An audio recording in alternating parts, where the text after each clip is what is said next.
Hey everyone, it's Hannah. I wanted to quickly ask if you are enjoying the podcast, please leave us a 5-star review. It goes a long way in getting the show in front of other listeners. If you listen on a platform that doesn't do reviews, please follow us on social media, like the show, or leave a comment. Thank you. We love you guys, and we hope you enjoy the show.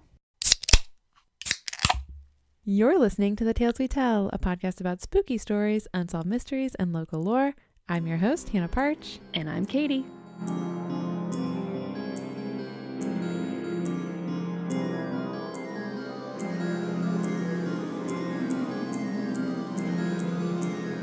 Welcome back. And I sound normal-ish. Or maybe normal. I don't know. Normal-ish. You sound far away to me, but... I feel like I always sound at least a little bit congested. Yeah, it's fine. It's just the life of A, living in a very old house. Yeah. B, living in the South with pollen. Right. And C, living with a child with daycare. Yeah, yeah. I say living with a child in daycare, except he only went one day last week because we showed up on Friday and got turned away because, you know, how I was out all week with the flu. Yeah. I mean, basically flu is just tearing through daycare, and like they've got teachers and kids out with the flu.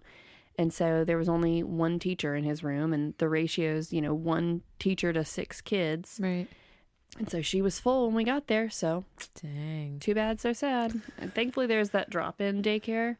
So we checked that out, and I was able to get bring him there, drop him, and get a few things done at home. Had a couple hours before I had to go and pick him up. But right. Fun. Yeah. Well, I didn't catch whatever you had, which is good. I had the flu. I went to the doctor. Sorry, I didn't catch the flu. I got swabbed for all the things. Well, when I went to get my flu shot, I asked if they were doing them, and Sheldon was like, "Yeah, did you want to get one?" And I was like, "Well, yeah, I'm hanging out with your sick family all the time."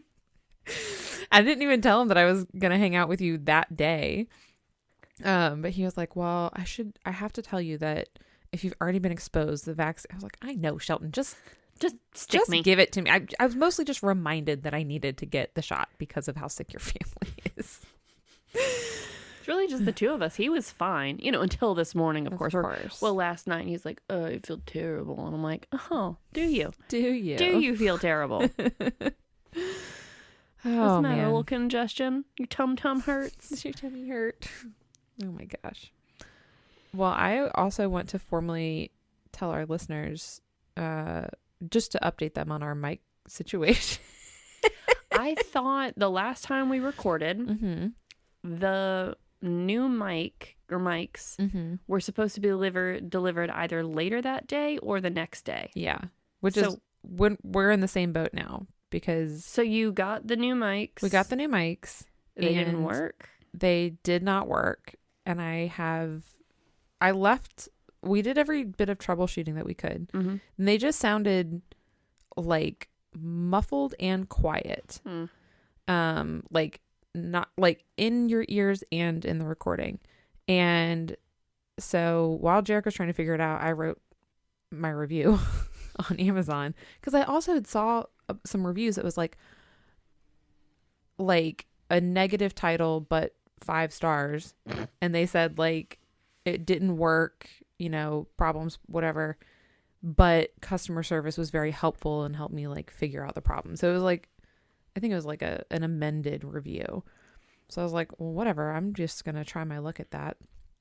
And I did. I left a bad review. And a few days later, the seller reached out to me and gave me all of the troubleshooting suggestions, which I was like, I promise the mute button is not on. Like we've tried all of those things. And then some. Yeah, I was like, everything is connected. So they were like, well, we'll send you a new one, and you don't have to return the old one. And I was like, okay, sure. Because I was like, can't hurt to have, more equipment, even if some of it's like, we could have the arms. And whatever. Good, it's just good backup too. Like, sure, it won't be the greatest quality, but it'll work in a pinch kind of a thing. But then they were like, per Amazon rules, we don't have your name or address. So can you provide your full name and your shipping address? And I was like, sketch. No, I will not. So I was like, I'll just do the return like normal and just say it was a defective item because that's kind of what they were implying was like, it's probably just defective. Most of them work.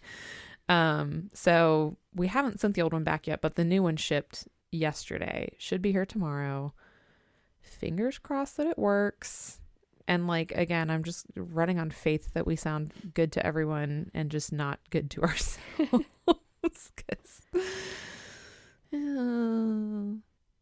Anyways. My update is we had a great time at the cabin, or as Walker says, the papa, because C's are k sounds, as we know and have discussed, are P's. Because he doesn't say corn, he says porn. Porn, hilarious. And he doesn't say cows, he says pals. Oh. So we'll ask him, like, what did the cow say? Pow, moo, or no, not moo. Sorry, the pal says boo. Of course. But he can say moon. Like he'll point to the sky and say moon. He'll point to drawings and other things and say moon. Yeah. Even though it's one letter less, he still can't say moo. He just doesn't want to. I think he knows it's adorable and we think it's cute. But yeah, we had a great time at the Papa. And I got to go to our winery. Oh, yeah. As we normally do, the Chateau Morset. Nice. And we got to see the big dogs. Nice. He was very excited because they were upstairs when we got there. Because I think it was Monday night or maybe it was Tuesday when we went. Or I don't remember. So it was like in the afternoon. Nobody's there on a Monday at 3:00. Right. And they close at 5. Right. No, we got there at 4. They close at 5. And so the dogs were upstairs in like the living quarters and whatnot. And one of the family members came down to bring the dogs like out and ran them through. And he's like, big dog. Oh. So they ran over to say hi to him. He was very excited. That's so cute. So. I have 2 announcements. And I have 1. Okay. Do you want to go first? You go. Okay. So my first one is a belated birthday shout out to my friend Hannah Cox because apparently our Lady of the Dunes episode came out on her birthday last year and I did not acknowledge that. And that's how far behind she is in listening. So she listened to it and then sent me an angry text about how I didn't shout out her birthday. I'm having a hard time remembering the Lady of the Dunes. That was the one where they found the remains of a woman in like on a beach, and her hands, I think her hands were cut off or something. Yeah, and we didn't find out her identity until like this past year. Or the year now before. I'm remembering. Yeah. So happy birthday, Hannah. When was that? June. It'll probably be June by the time she listens to this. So right. It'll work. I already got your birthday card, so I'm on top of birthday stuff right now. My second announcement is, remember our friend David who is looking for a kidney? Mm-hmm. He has a kidney. That's awesome. I know. It happened, I want to say over Christmas. He got a transplant and was it a donor or was it through the transplant list? I think it was through a donor. Okay. That's great. And the last update I heard was that his body is accepting it and he's doing well. That's so awesome. Because I know transplants are so risky. My family friend, who was kind of like a second father figure to me in a lot of ways, like he was a really, he's very smart, so knowledgeable, and so just fun and funny. And, you know, like one of his sons, I consider my brother. Right. He had a heart transplant. And I feel like I've mentioned him before on the podcast. Yeah.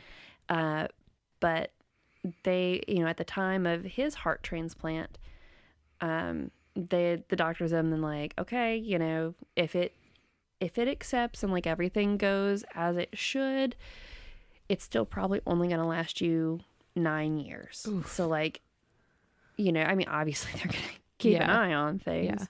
Yeah. But, you know, it might be 9 years max before, you know, he's on the list again and waiting to go through this again, or he might be dead in 9 years or less.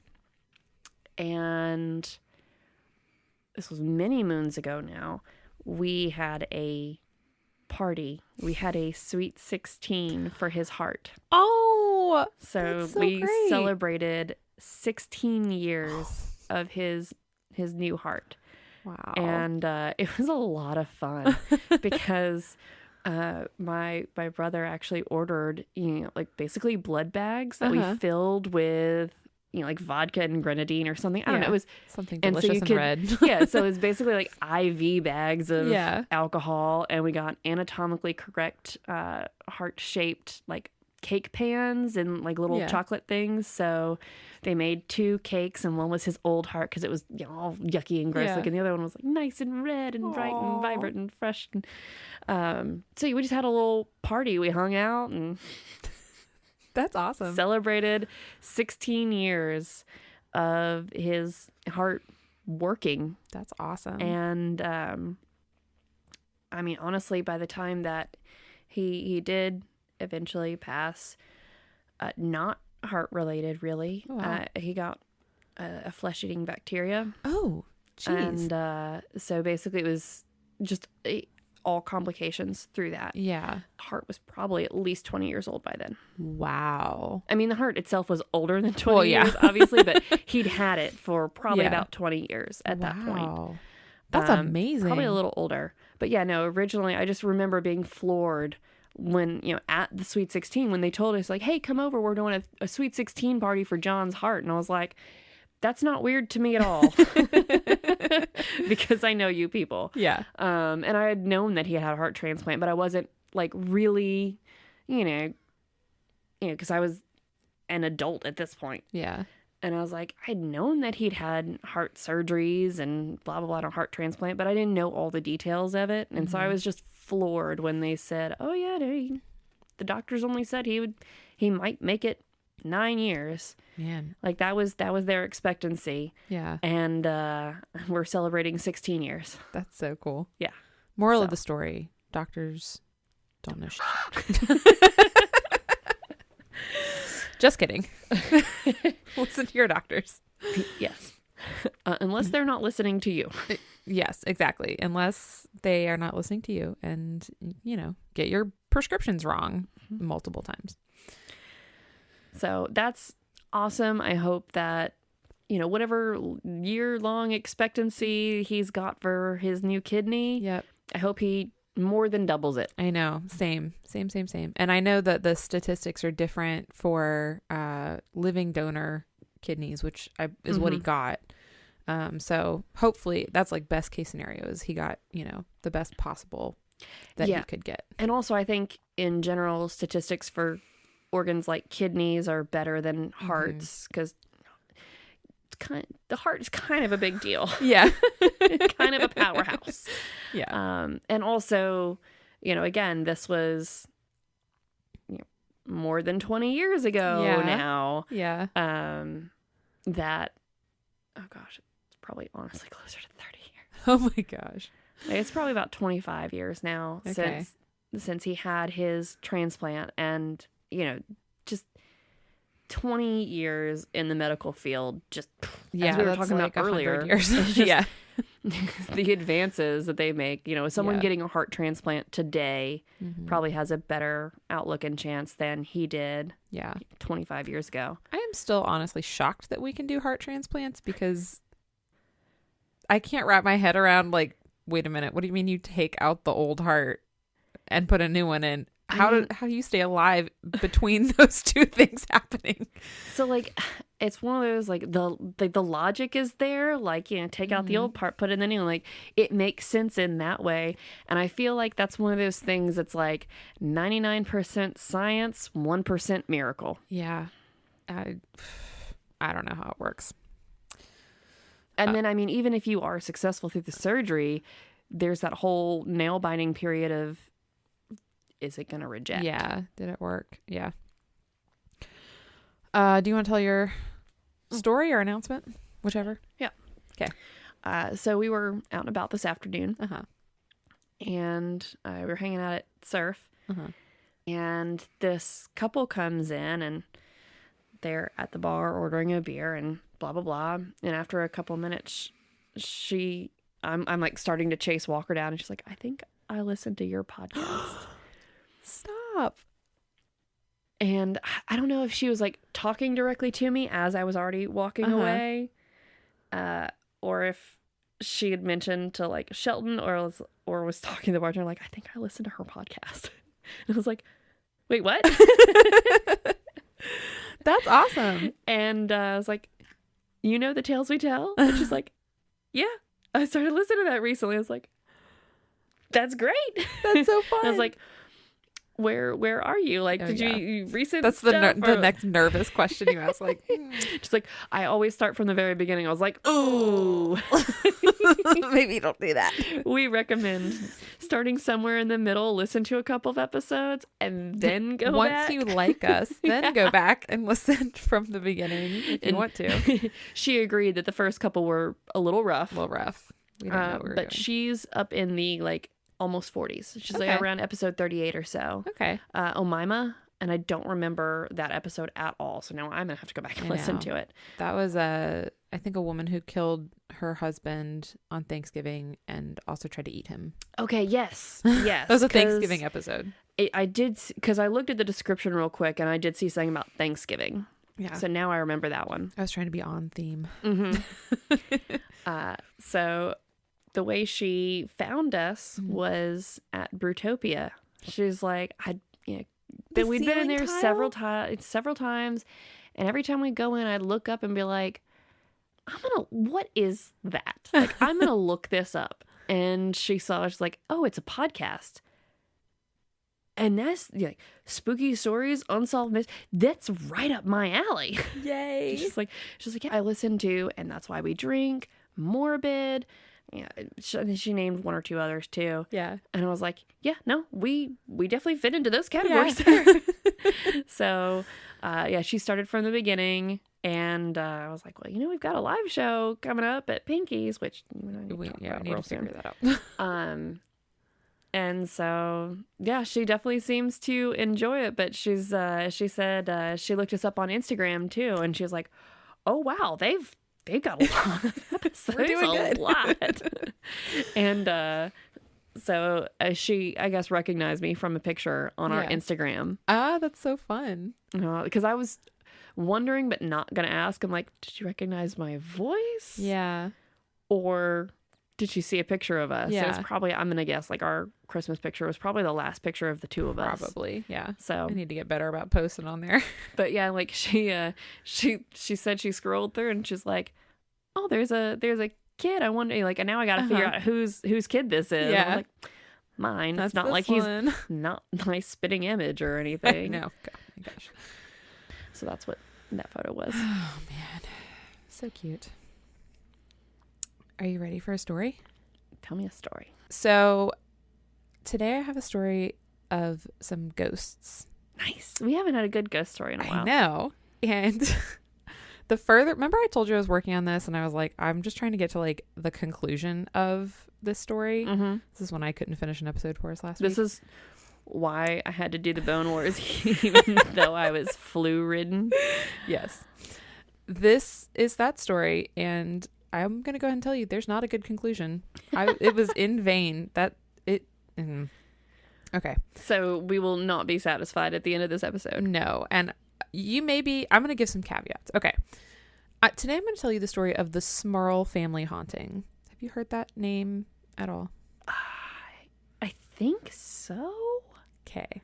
Like, it's one of those, like, WTF names, but at the same time, I'm like, wait, there's something tickling my brain.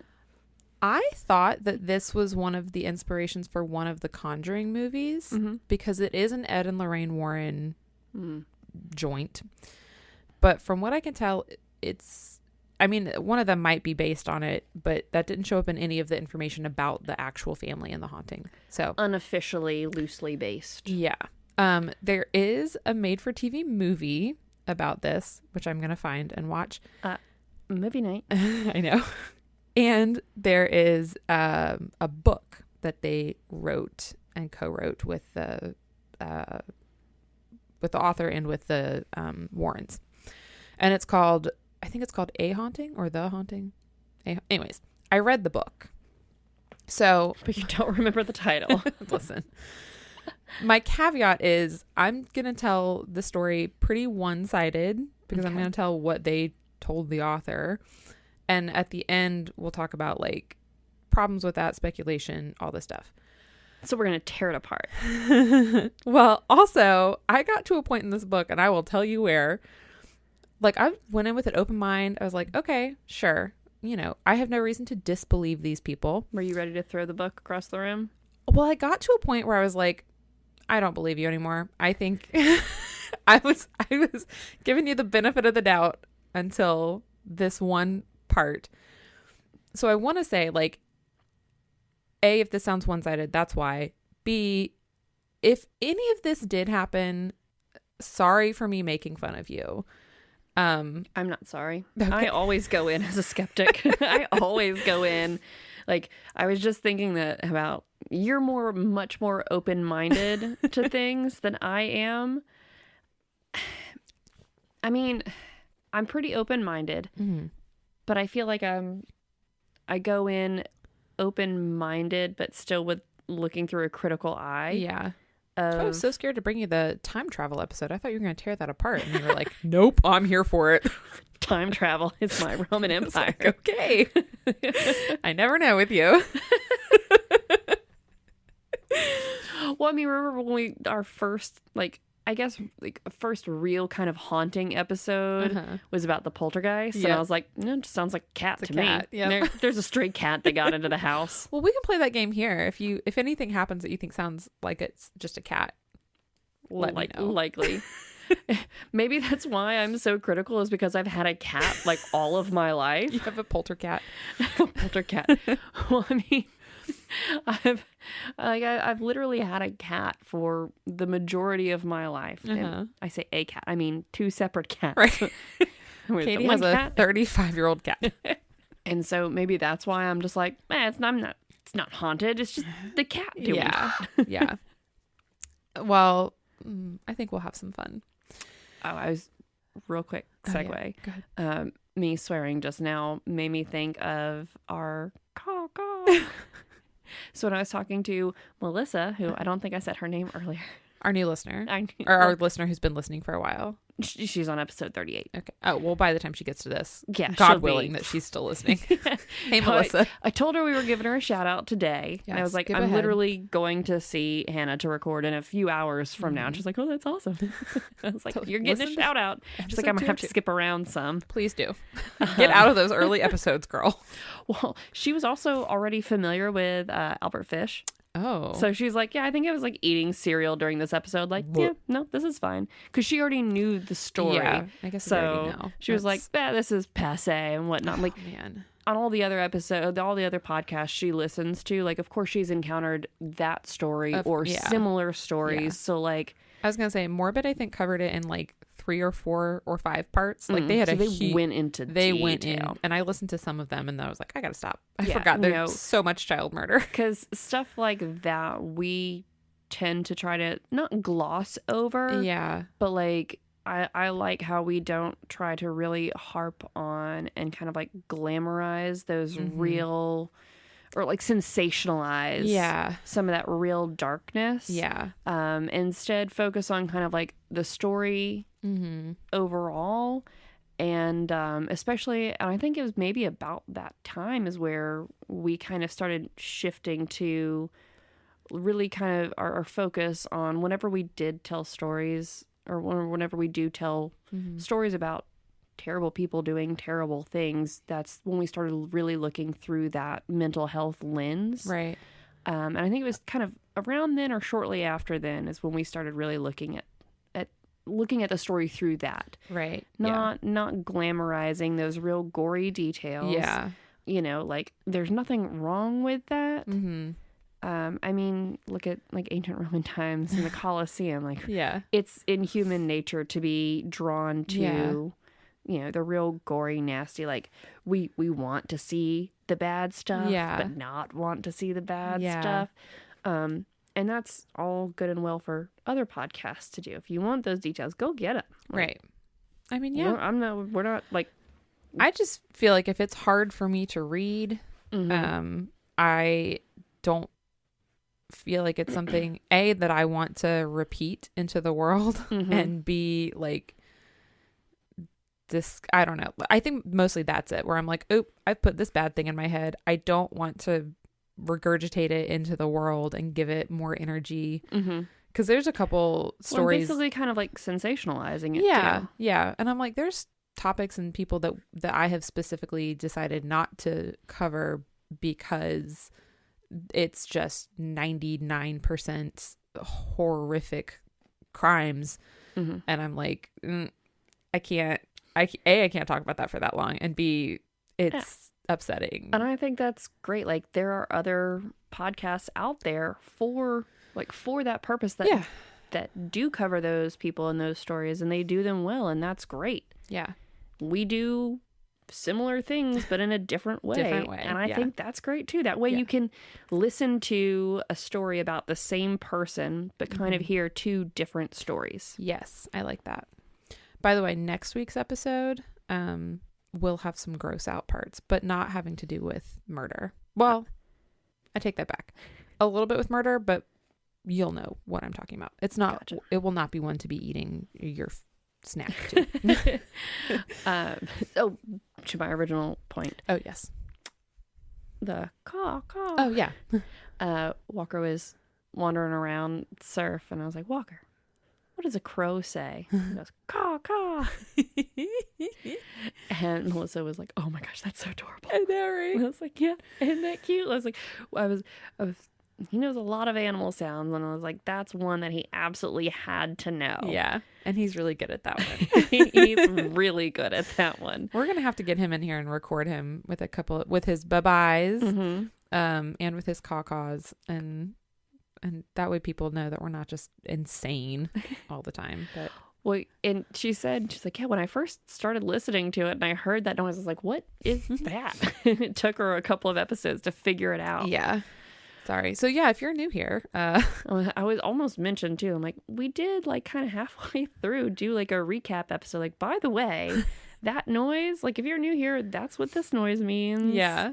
It's a crow, and it's our swear. It's our censor. Yeah. It's our bleeping version of a beep. We try to keep, so we don't have to mark the episodes as explicit, essentially, is why we do it. It's where, if you can say it on TV, then you can say it on the podcast. That's kind of been our rules from the beginning. Yeah, I think so. All right. Anyway. Okay. The Smurl family. All right. So I'm just going to give you a small background, and then I'll let you look at your picture once we have all of the characters established. Okay. October 1st, 1973. Jack and Janet Smurl moved into a duplex on 328 Chase Street in West Pittston, Pennsylvania, with their two young daughters, whose names I did not write down, but who have names. We'll get to that. Listen, this is the first time I've looked at these notes in several days. Jack's parents, John and Mary Smurl, had purchased this duplex several months earlier for $18,000, which I feel like is still very cheap in 1973. And then they sold one side of it to Jack and Janet for $4,000. So, gotta love that family discount. I know, right? Gotta love that economy and the family discount. And according to this book, the first 18 months that Jack and Janet and their two girls lived there were filled with, quote, the kind of happiness many long for but few achieve. So they're a happy, I know, they're happy family. Pretentious much? And this is another thing. Do you know that term Mary Sue in like literature? I say literature, in writing. In pop culture. Yeah. That is kind of how I feel this family was described. They're very much a Mary Sue family. Like, they're perfect. They're this perfect, loving Catholic family. And their only real flaws are like, oh, he lost his temper at the demon one time. Or they got discouraged because the haunting was taking. And I'm like, okay, I hate you guys. Immediately flashed to like when hearing that quote, I immediately flashed to like magazine spread of like, you know, like a home, like a home and gardens magazine kind of thing, or like the Magnolia Network, and just thinking of that, and it's like, oh, you know, like any kind of, you know, I've been really watching the Ranch to Table lately, but it's part of the Magnolia Network, and then there's other shows on there too, where it's like, oh, you know, we're a family, and you know, like I get the Chip and Joanna Gaines kind of like that crafted facade of like, we work together and we're a perfect family, and we just, it's so much love and joy and happiness all the time, and I'm like, that is bullshit. You're like, I'm glad you think you have it, because I'm like, we're joy and happiness, but we're also crankiness and frustration and temper tantrums. And I know that we are not the, you know, we are the norm. Yes. We are a normal, happy family. Temper tantrums happen for kids. Yes. I feel like I'm very proud of the fact that I have been a bitch for the last few days, and Jarek and I are still on great terms. I got so mad at him earlier today when we were setting up these mics. I left the house and went for a drive. But 5 minutes after I got back, well, not true. I got back and then I insisted that he leave me alone while I set these up. After that, we were fine. Yeah. I was like, this is how couples are, right? You get really mad. Super Bowl Sunday. We went to the Super Bowl party and I was already feeling very like tired and run down. Yeah. And not great. And I just thought I was just tired and overstimulated. And my kid was being kind of a butt. And then we get home and, oh, it turns out he's being a butt because he's got a high fever. Yeah, like he doesn't feel well. So no wonder he's been a challenge. So I'm overstimulated, been dealing with this challenge kid. We give him some medicine and he's got this fever that won't quit, that like hours after we given him some medicine, it's still not going down. So now I'm stressed and worried about him on top of being tired. Yeah. And so like once he's finally down and settled, I'm like, don't talk to me. Like I need to be left completely alone. I need to be in the cone of silence for a few minutes. And he respected that. And, you know, like, after several minutes, I'm like, okay, he can talk to me. But I didn't tell him that because why do I need to alert him to the fact that it's okay now to speak to me? And also, I didn't have anything else to say. So we just kind of sat there in silence watching the Super Bowl until I was like, all right, well, I'm tired. I'm going to bed. Right.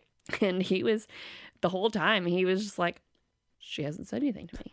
Like, I don't know if I can, like, she didn't want me to talk, so I'm not going to talk.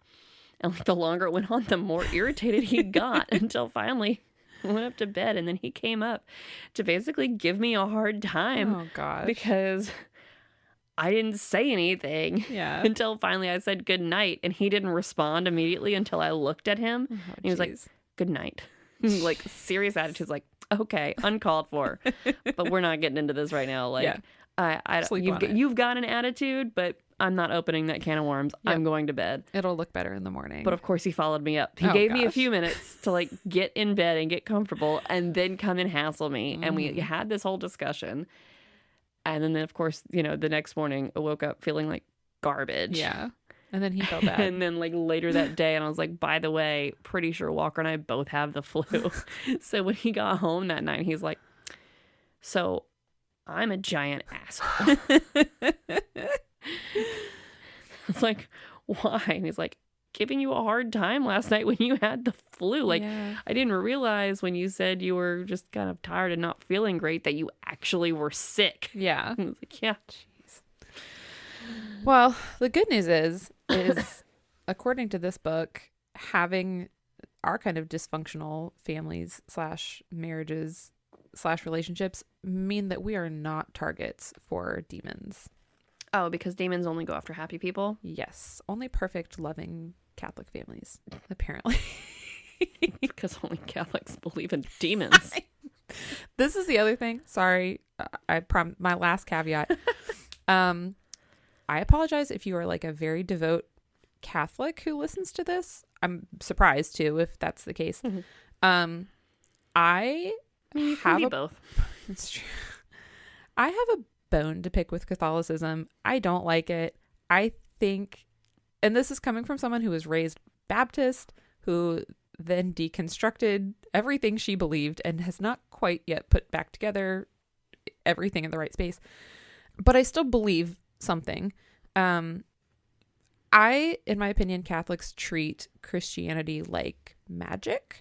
And they're also somehow still some of the harshest critics against magic. Yeah. So this is very much one of those, like, only the Catholic Church can help. Holy water is magic potion. Religious candles are magic also.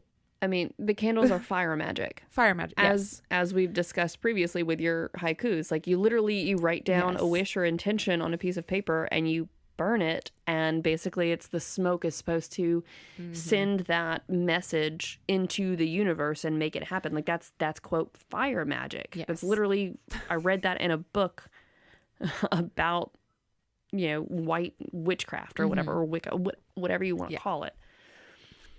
And yeah, they've got prayer candles for that exact same thing. Well, it's kind of like how Christianity co-opted winter solstice, like Christmas is a completely co-opted and kind of like bastardization of winter solstice celebrations that pagans had. Yeah, exactly. Because you're like, okay, well, what do trees with pretty lights have to do with the birth of Christ? Obviously, absolutely nothing. Tree represents rebirth. No. And the light is God's light. No, that is See how easy that is to do? That is some BS 101 that the churches have somehow constructed and spouted. Do you want me to tell you how candy canes are actually justify Jesus canes? Jesus candy? Justify co-opting another religion's co-opt and shove under the rug. Anywho, anyway, I spent years and years at a Catholic school. Yes. I actually had to go. There was one year we had a principal that made us go to mass every Friday morning. Jeez. So imagine all these other girls that are Catholic that not only have to go to mass every Sunday, but now have to go every Friday morning and every Sunday morning. Yep. No thanks. When, most other years it was, a handful of prayer services for like saints' days, and then, a handful of other mass, like full mass, for other like bigger events or like bigger reasons. Yeah. Because again, well, we're all already going to mass every Sunday like good little Catholic girls, aren't we? Anyway, and I had to take religion classes on top of frequently going to church. And at our school, there was the chapel, and there was the sanctuary. So it was two different buildings like that. The altar joined, so it was an L shape. And so if you were sitting on one side, you were facing, the Jesus statue, and that was the chapel. But if you were facing the Mary holding baby Jesus statue up on the altar, you were sitting on the sanctuary. And we actually had bones in one of the sepulchers, I think is what they're called. Who are they the bones of? Some saint, I think. I don't remember. Yeah. But like literally they canonize saints. And they keep their bones, and those hold are on to their magic. bones, and it's there's a certain essence of magic Relics to these are magic. saints' bones, Yeah, and it's like, okay, so you guys are like super, if you go to go to a graveyard or a cemetery with a Catholic, and they're all like, don't stand on top of the body or whatever, or like they're very superstitious and like, oh, gotta respect the remains and blah blah blah blah blah. Also, we're gonna hold on to these bones like a fucking trophy and keep them in our church. Yeah, it's like those two things are not the same. Yeah, it's like I think they would also want their remains to be left alone, not traded around, not carted around from church to church. Yeah, it's not traded for other saints' bones. Like they're not the Holy Saints trading cards, Bone Edition. Bone Edition. That's the other Bone Wars. I don't talk about. I bet there is a Catholic Bone Wars. bet. I don't even want to Google it because I don't even want to know. So, also, I'm also not trying to be intentionally insulting, but I'm not wearing kid gloves when I'm gonna come after the Catholics because I feel like you have more of a right to do that because you went to Catholic was essentially school? raised Catholic. Yeah.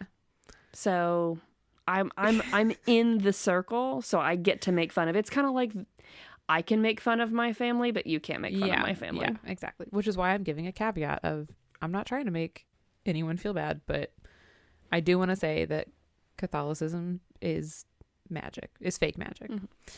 And I'm not trying to offend anyone. I'm also not trying to not offend. Yes, true. I'm just going to give you my opinions. My goal is not to upset anyone. I apologize if I do upset anyone, but yes. I said what I said. Okay, so the very first thing, remember they moved in October 1st, 1973.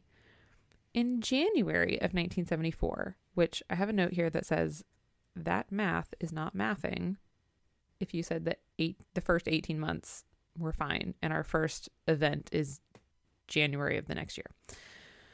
But whatever. So Mary Smurl, so the grandmother, she brought home a, quote, new red carpet. Are they living in the other side of the duplex? Yes, okay. They are. Yes, I should have mentioned that probably. No, you kind of did, but it wasn't clear. You said that they purchased the duplex and sold half of it too. Yeah. But I didn't know if they were like renting out the other half. True. Yeah, they're not. So John and Mary live on one side, and then Jack and Janet and their children live on the other side. So Mary... John and Mary. Supernatural vibes. This is going to be the opposite of that. So Mary brings home a new red carpet, and when it was laid out in the living room, she discovered a large round grease stain on it. I also have a note that says, why didn't she just take it back? Because that's what I would do if I got a new rug and unrolled it and found a huge stain on it. I'd be like, this is going back to Home Goods, and I will get another one. You know the best place to buy rugs? Ollie's? Ollie's. Yes. I need to go there. Yeah. Brilliant. So she did not take it back. She cleaned it with some carpet cleaning solution, and the stain came out. So she's like, cool. Can't return it now anyways because you've washed it. 2 days later, the stain reappeared. Dun, dun, dun. It's unclear if they tried to get the stain out again, and it kept... Is the stain in a particular shape? It's just round. Okay. Just a round, greasy demon stain. Typically, whenever there's stains or things, it's often like, oh, it's in the shape of Jesus. Yeah. Or it's the shape... It's the same face as the shroud of... What's it called? Turin. Yeah. Shroud of Turin. I think that's right. It sounds right enough to me. Let's keep going. Okay. Well, eventually they got rid of the rug because of the stain. Well, this is when you can buy a duplex for less than 20 grand. So sure, rugs are a dime a dozen. I mean, it's not like I have to go to a super discount store to buy an affordable rug. Like a 6x9 rug, I think is what we got recently. And it was still like $160. Yeah. But that was no, it wasn't that much. But still, for a good rug, I mean, that's... Yeah. What was it? Maybe it was like $120. I don't know. Yeah. Anyway, you try and buy a decent quality rug. Yeah. For less than $200 these days. Well, anyways, they got rid of it and they bought a new one. And that one did not have any ghostly demon stains on it. Invisible ink stains. Yes, correct. That's basically what it was. So sometime during that same year, 1974, John and Jack, so father and son, did a, quote, massive renovation on the duplex, which is your first mistake if you are wanting to avoid restless spirits. And during this time, they allegedly had considerable problems with various projects. For example, John was an experienced welder, and after soldering 30 joints of copper tubing together, all of them leaked, and they all had to be soldered again, and then they still leaked after that. So maybe faulty piping. I don't know. Small jobs that should have taken a few minutes took hours, which I can relate to that. I think that's just home renovation 101. Normal thing. Like, owning a home, it's always something. Yep. And I feel like the easiest things are the hardest. Yes. Yeah. Like, everything kind of snowballs often. Like, when we left to go to the cabin, my next door neighbors had pulled a couple of like panels of their siding. Yeah, I saw that when I went over there. And because they had discovered a little bit of like I guess a spot of some rotting wood.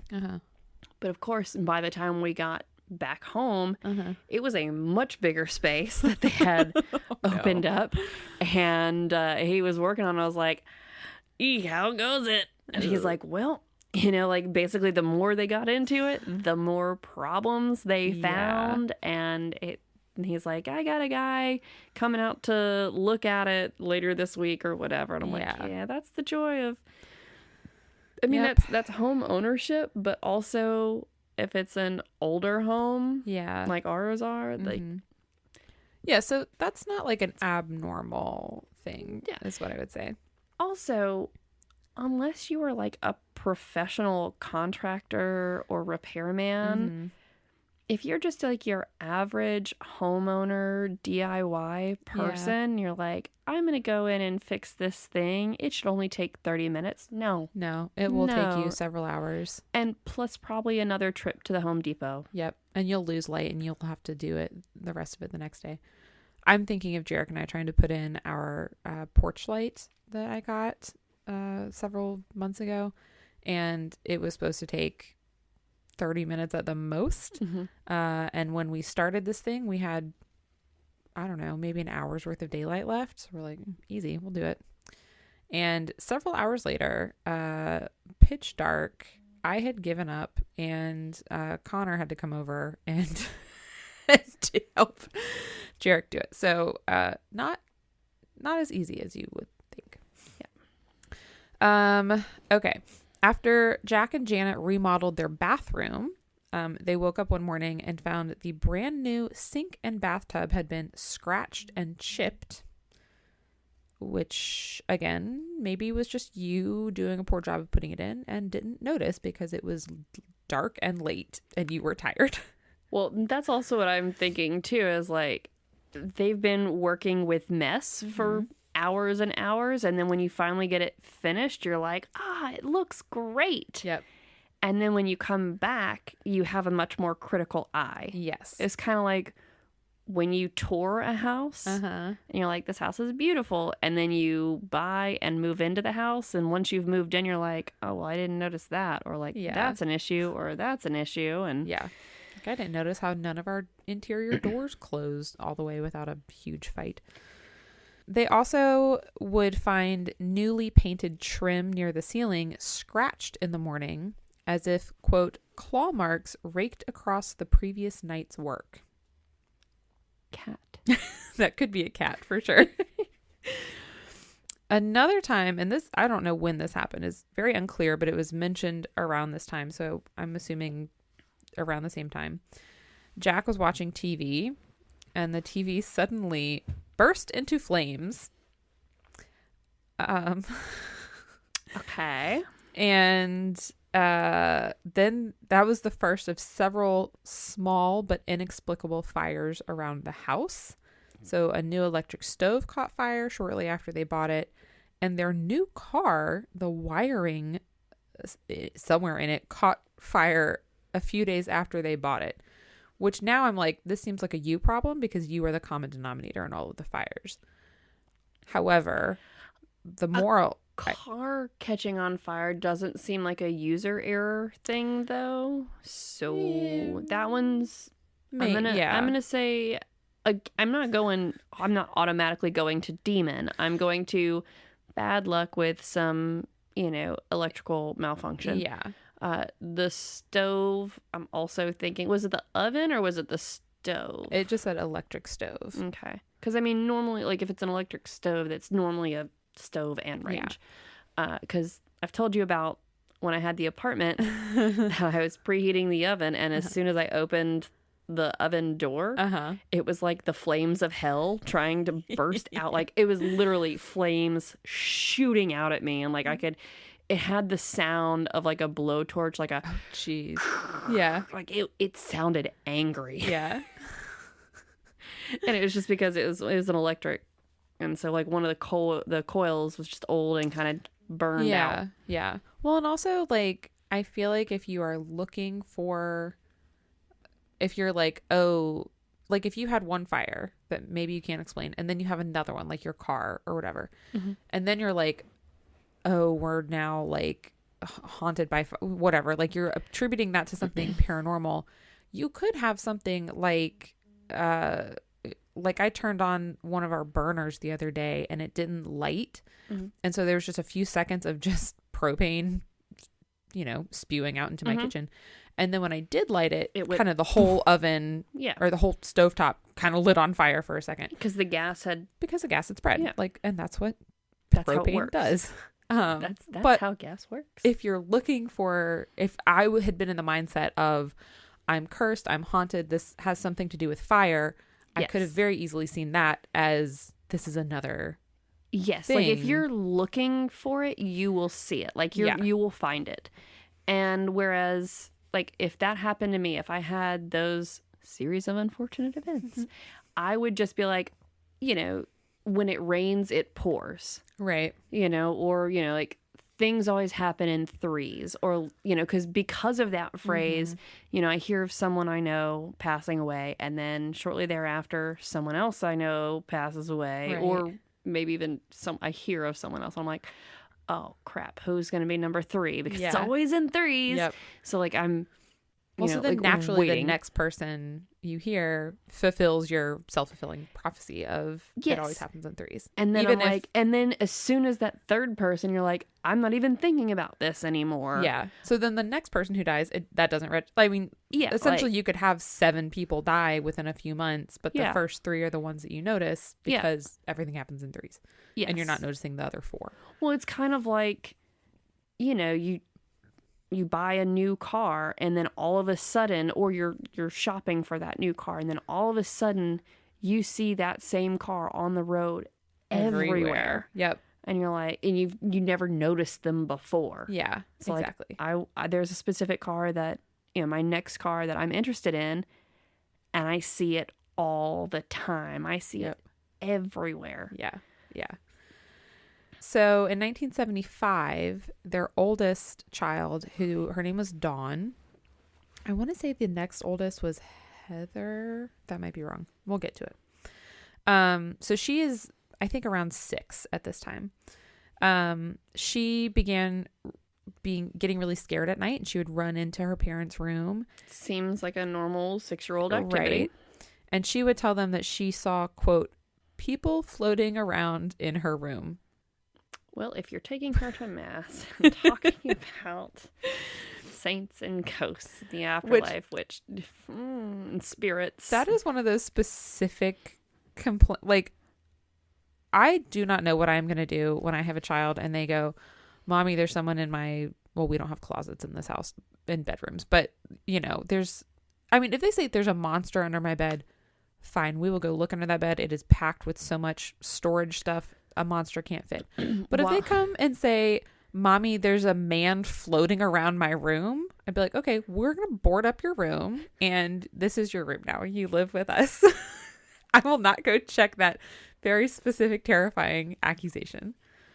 I think you'll be braver than you think in that moment. But also, when we were at the cabin, we've got DVDs because we don't have internet and TV and whatnot. And we have a very few, like, Walker acceptable movies, one of which is Monsters, Inc. And I hadn't seen that movie in ages. Forgot how good it is. It's one of those, like, I've always known, like, this is a gem. And you're like, nope, still a gem. Yeah. And we watched that 3 or 4 times. Because when we first got up there, like, both of us were still kind of recovering from the flu. So, like, we'd watch for a little bit. And then we get up and play. And then we're like, oh, no, we're tired. Let's zone out. And now, and I don't know if it's related or if it's just like normal development, that he's decided that he's very interested in his closet. Oh, okay. And he likes to open the doors and like get in his closet and close the doors and open them. And I'm like, well, now you know there's no monsters in there. There you go. So like, that's great. That's and perfect. Also you learned the very important lesson that the monsters, they're not there to scare you. They just want to make you laugh. Yes, they're nice monsters. Maybe that's what's happening here. But Jack and setting fires is when you're a ghost. Setting fires is not the way to get people's attention. True. It will not make them laugh. I would Fires argue, are not funny to most people. I bet at least one of those fires could have been explained by a cat. Oh, at least one. Like, for sure. At least Cats one. Cats are little pyromaniacs. I feel like it's not that well known of a fact, but it is a fact. Come at me.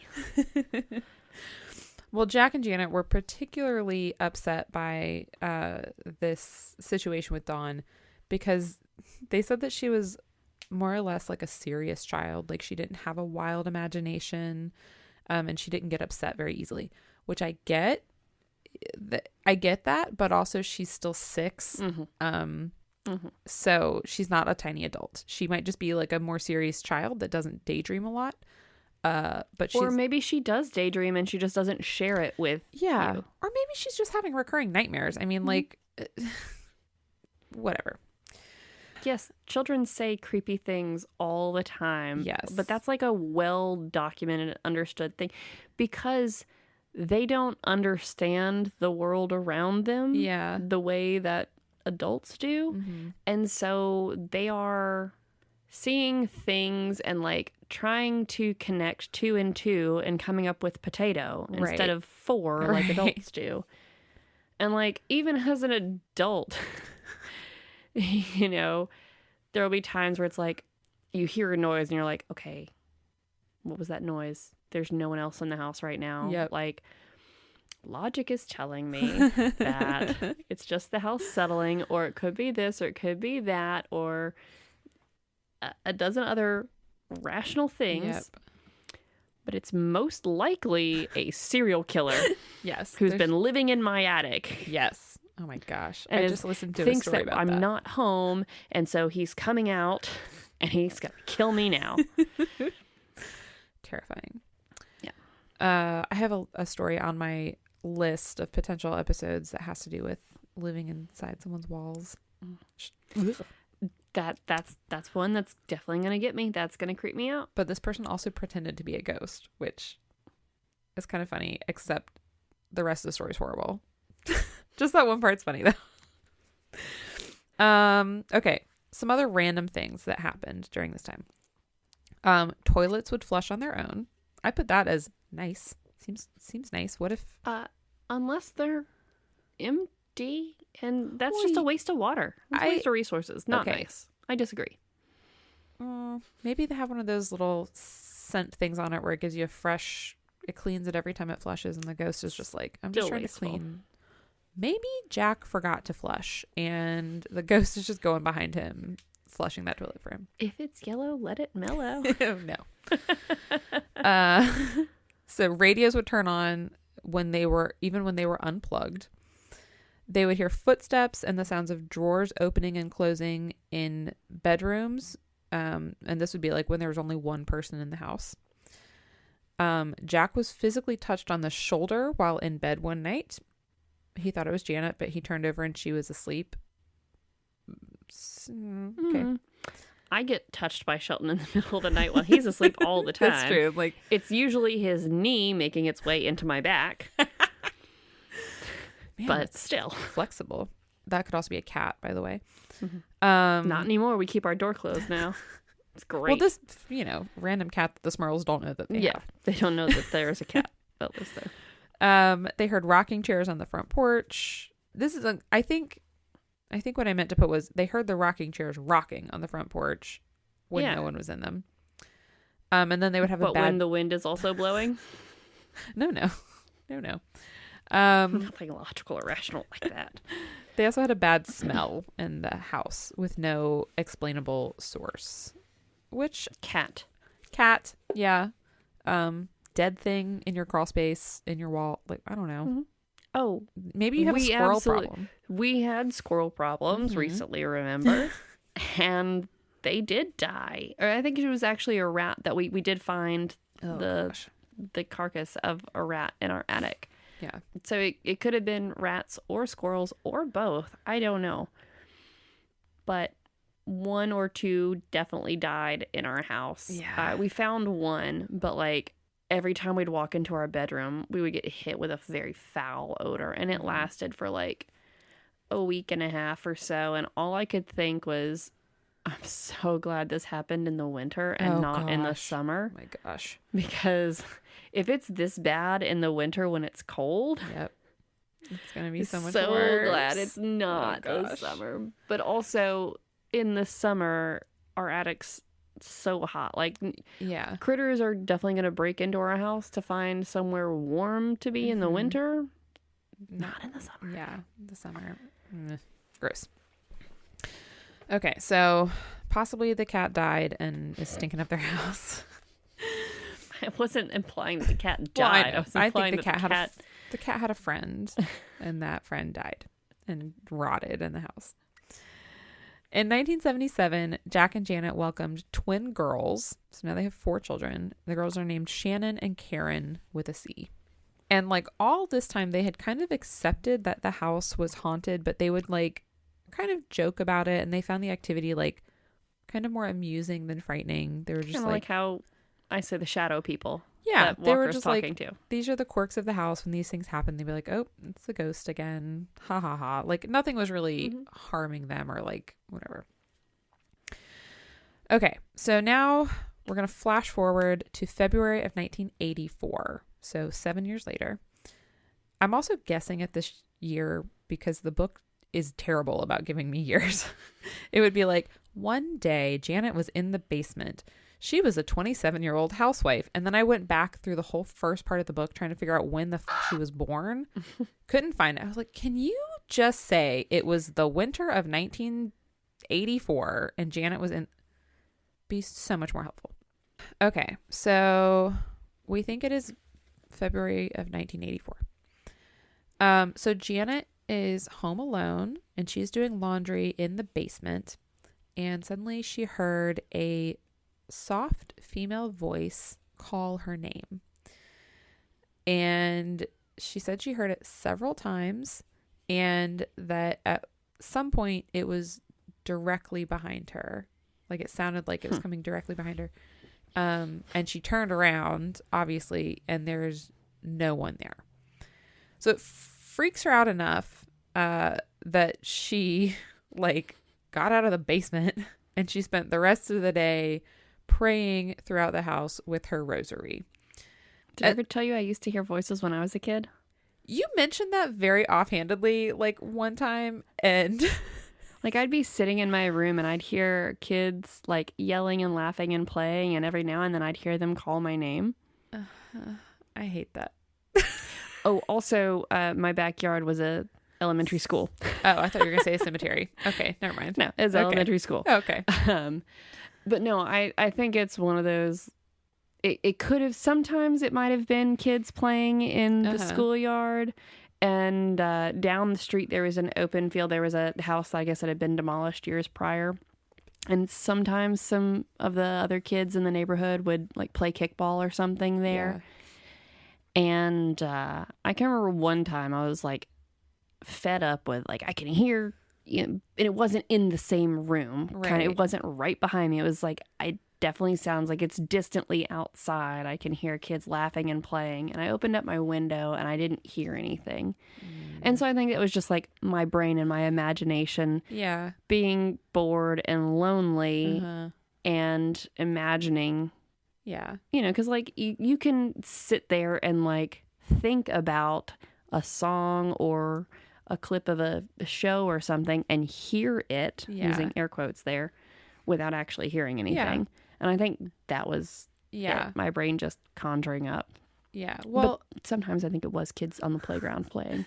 Well, the fact that like auditory hallucinations are a thing is very basic evidence that your brain can make you hear things that are not actually being said. And I don't think that you have to have like schizophrenia or some diagnosed thing to experience that. I mean, my grandma, she used to tell me she heard music all the time. I mean, she was like 90, but I was like, okay, grandma, good. I hope it's good music that you're hearing all the time. I hope so That's news to me.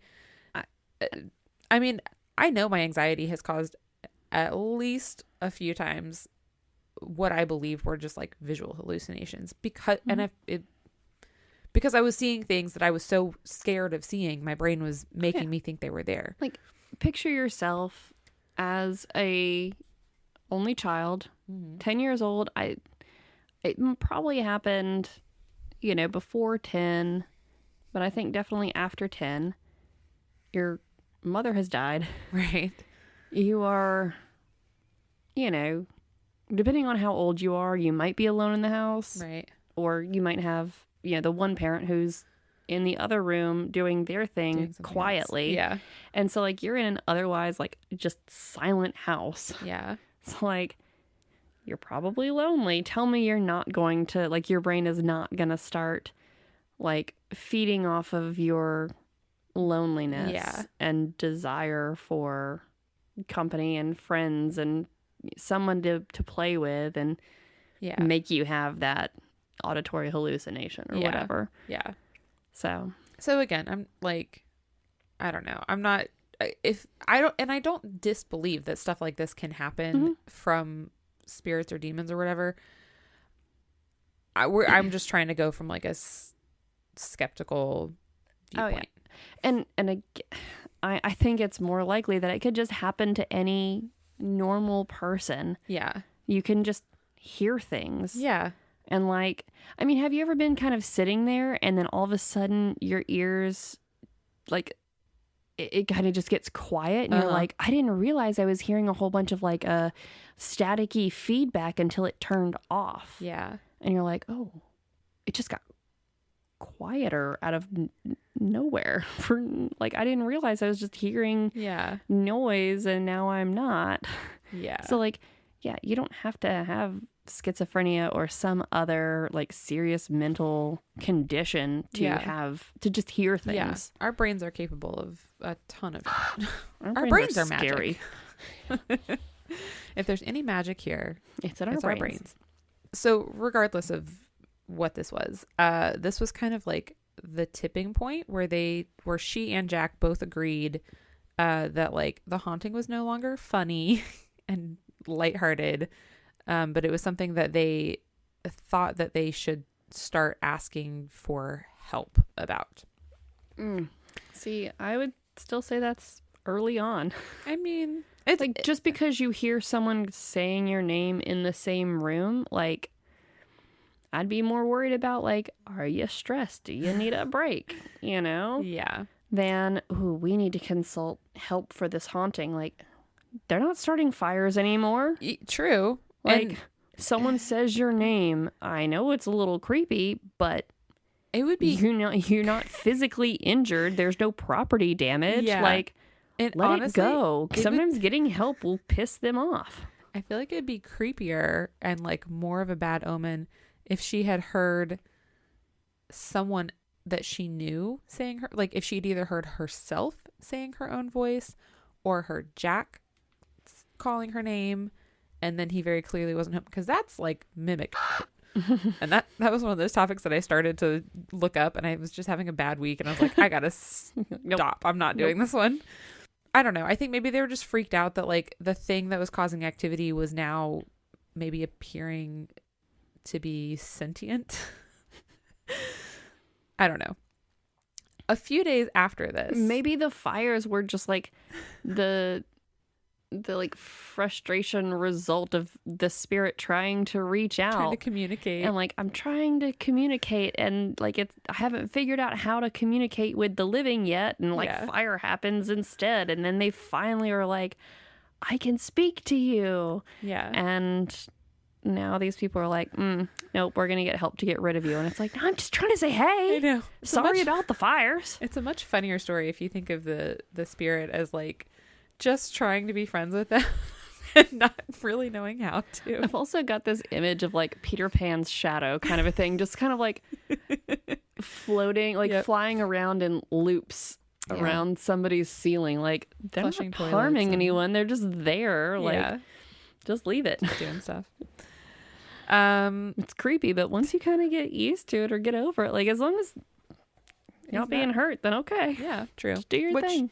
I mean, there will be harm later on in the story, but jeez, sorry. I just kicked my microphone. Okay. So a few days later, Gianna is home alone and she's again. And she is ironing as you do. Mind you, I iron so rarely. I cannot remember the last time I ironed anything. I iron if I am sewing something or only time I iron, or if something is super, super wrinkly and I need to look nice. Like if I was going for a job interview and the shirt I wanted to wear was like really wrinkled, I might iron something then. I don't think I own anything that like wrinkles like that. Yeah. I mean, Jarek's shirts sometimes, like when he was going for interviews and stuff, occasionally he'd pull out his good pants from the bottom of the hamper where they live and they would be, super wrinkled and we'd have to pull out the iron for that. But I'm generally pretty good. So like Shelton's shirts are the only thing that like would wrinkle or do wrinkle. Yeah. But if I get them out of the dryer and hang them up fast enough, it's usually no problem. But even if I do leave them in the dryer for a day, just shake them out. He also wears a lab coat over them. It's true.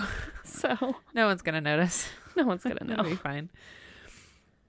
Well, Janet was doing the ironing and all of a sudden the room got very cold and a black human-shaped form appeared.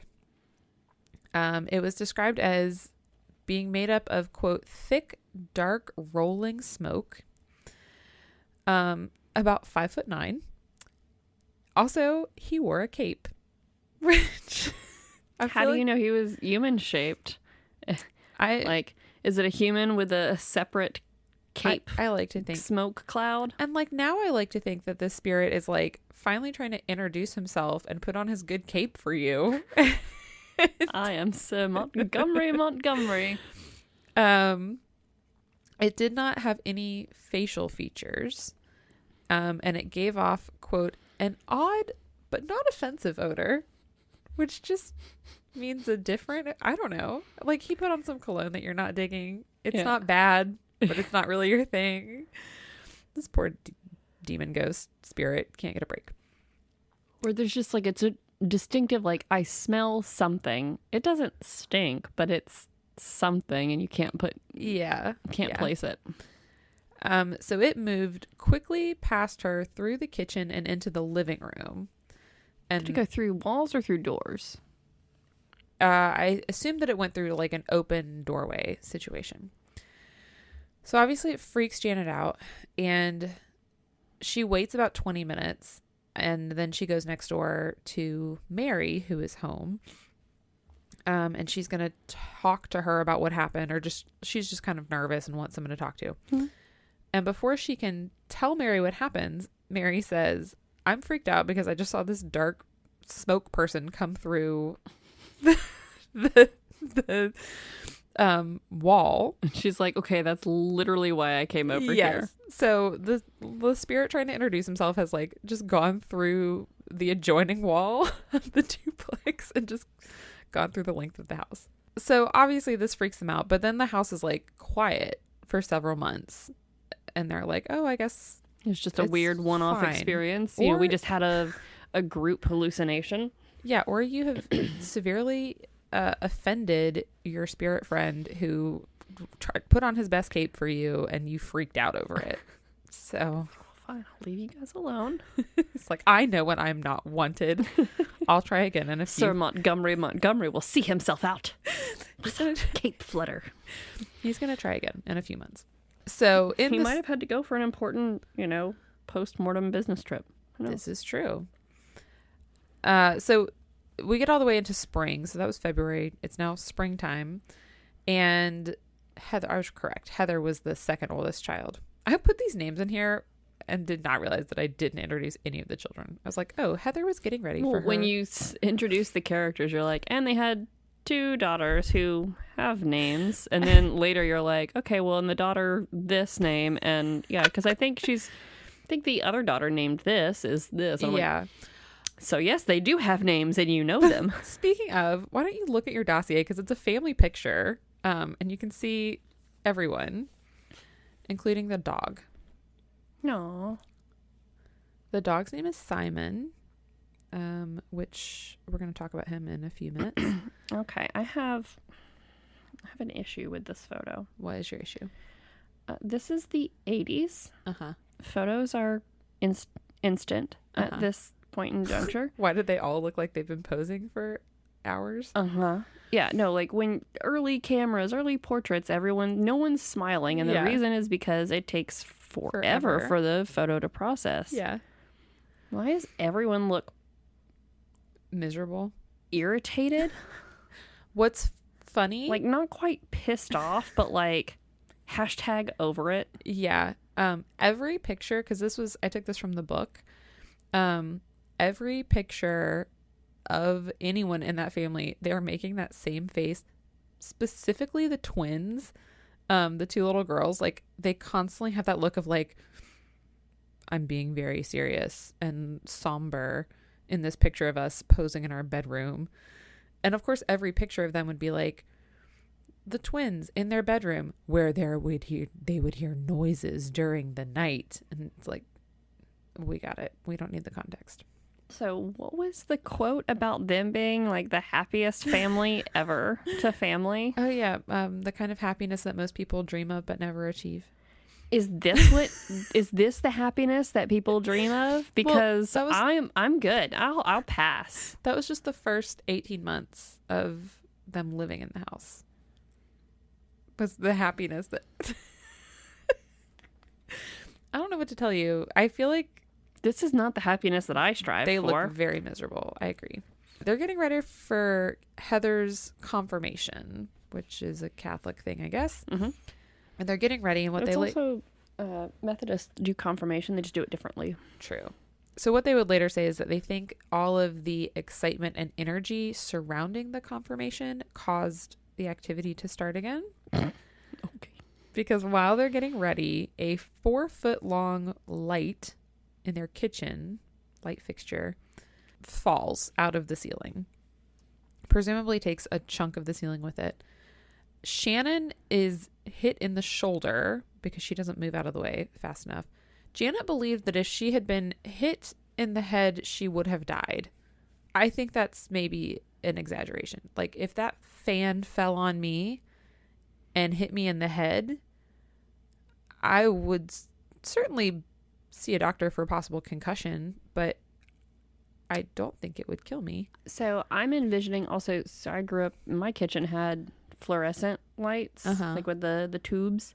So yeah, if that fan just fell on you, probably not. But I'm thinking of like if you had a fluorescent tube or a fluorescent light fixture fall on you, and it was still like, if like all the wiring was still connected and basically it was live and it hit your head or like it broke or whatever, it might have electrocuted you, but probably wouldn't have like fractured your skull to the point that it killed you. Her implication was definitely this would have crushed and killed my child from the crushing, not from the... Okay, well, did it like break her or dislocate her shoulder? No, it bruised her shoulder, but her skull would have been fine. Concussion, maybe. Yeah. Laceration, probably.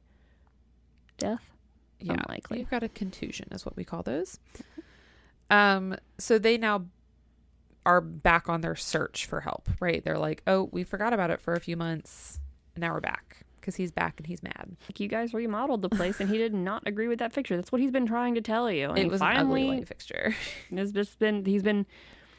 That time that it was quiet, he was just loosening those bolts to let it. Yeah, it took him a long time to loosen the bolts.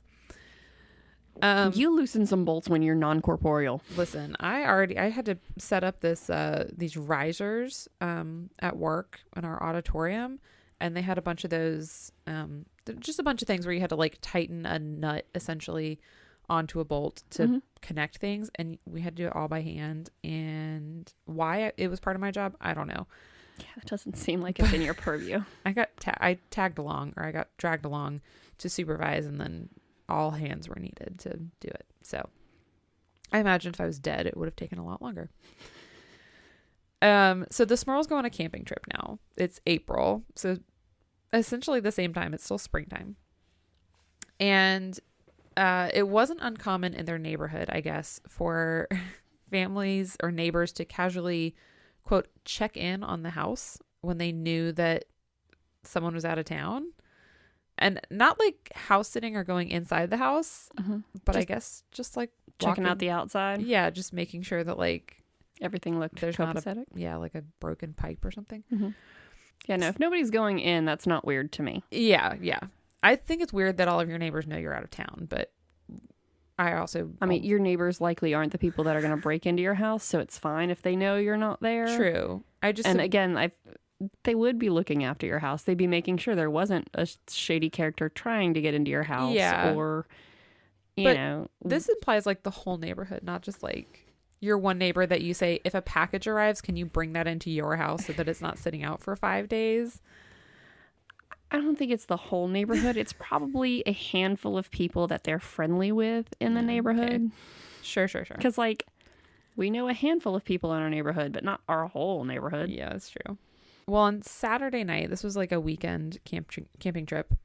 On Saturday, several of the neighbors said that they heard something strange coming from the Smurl house.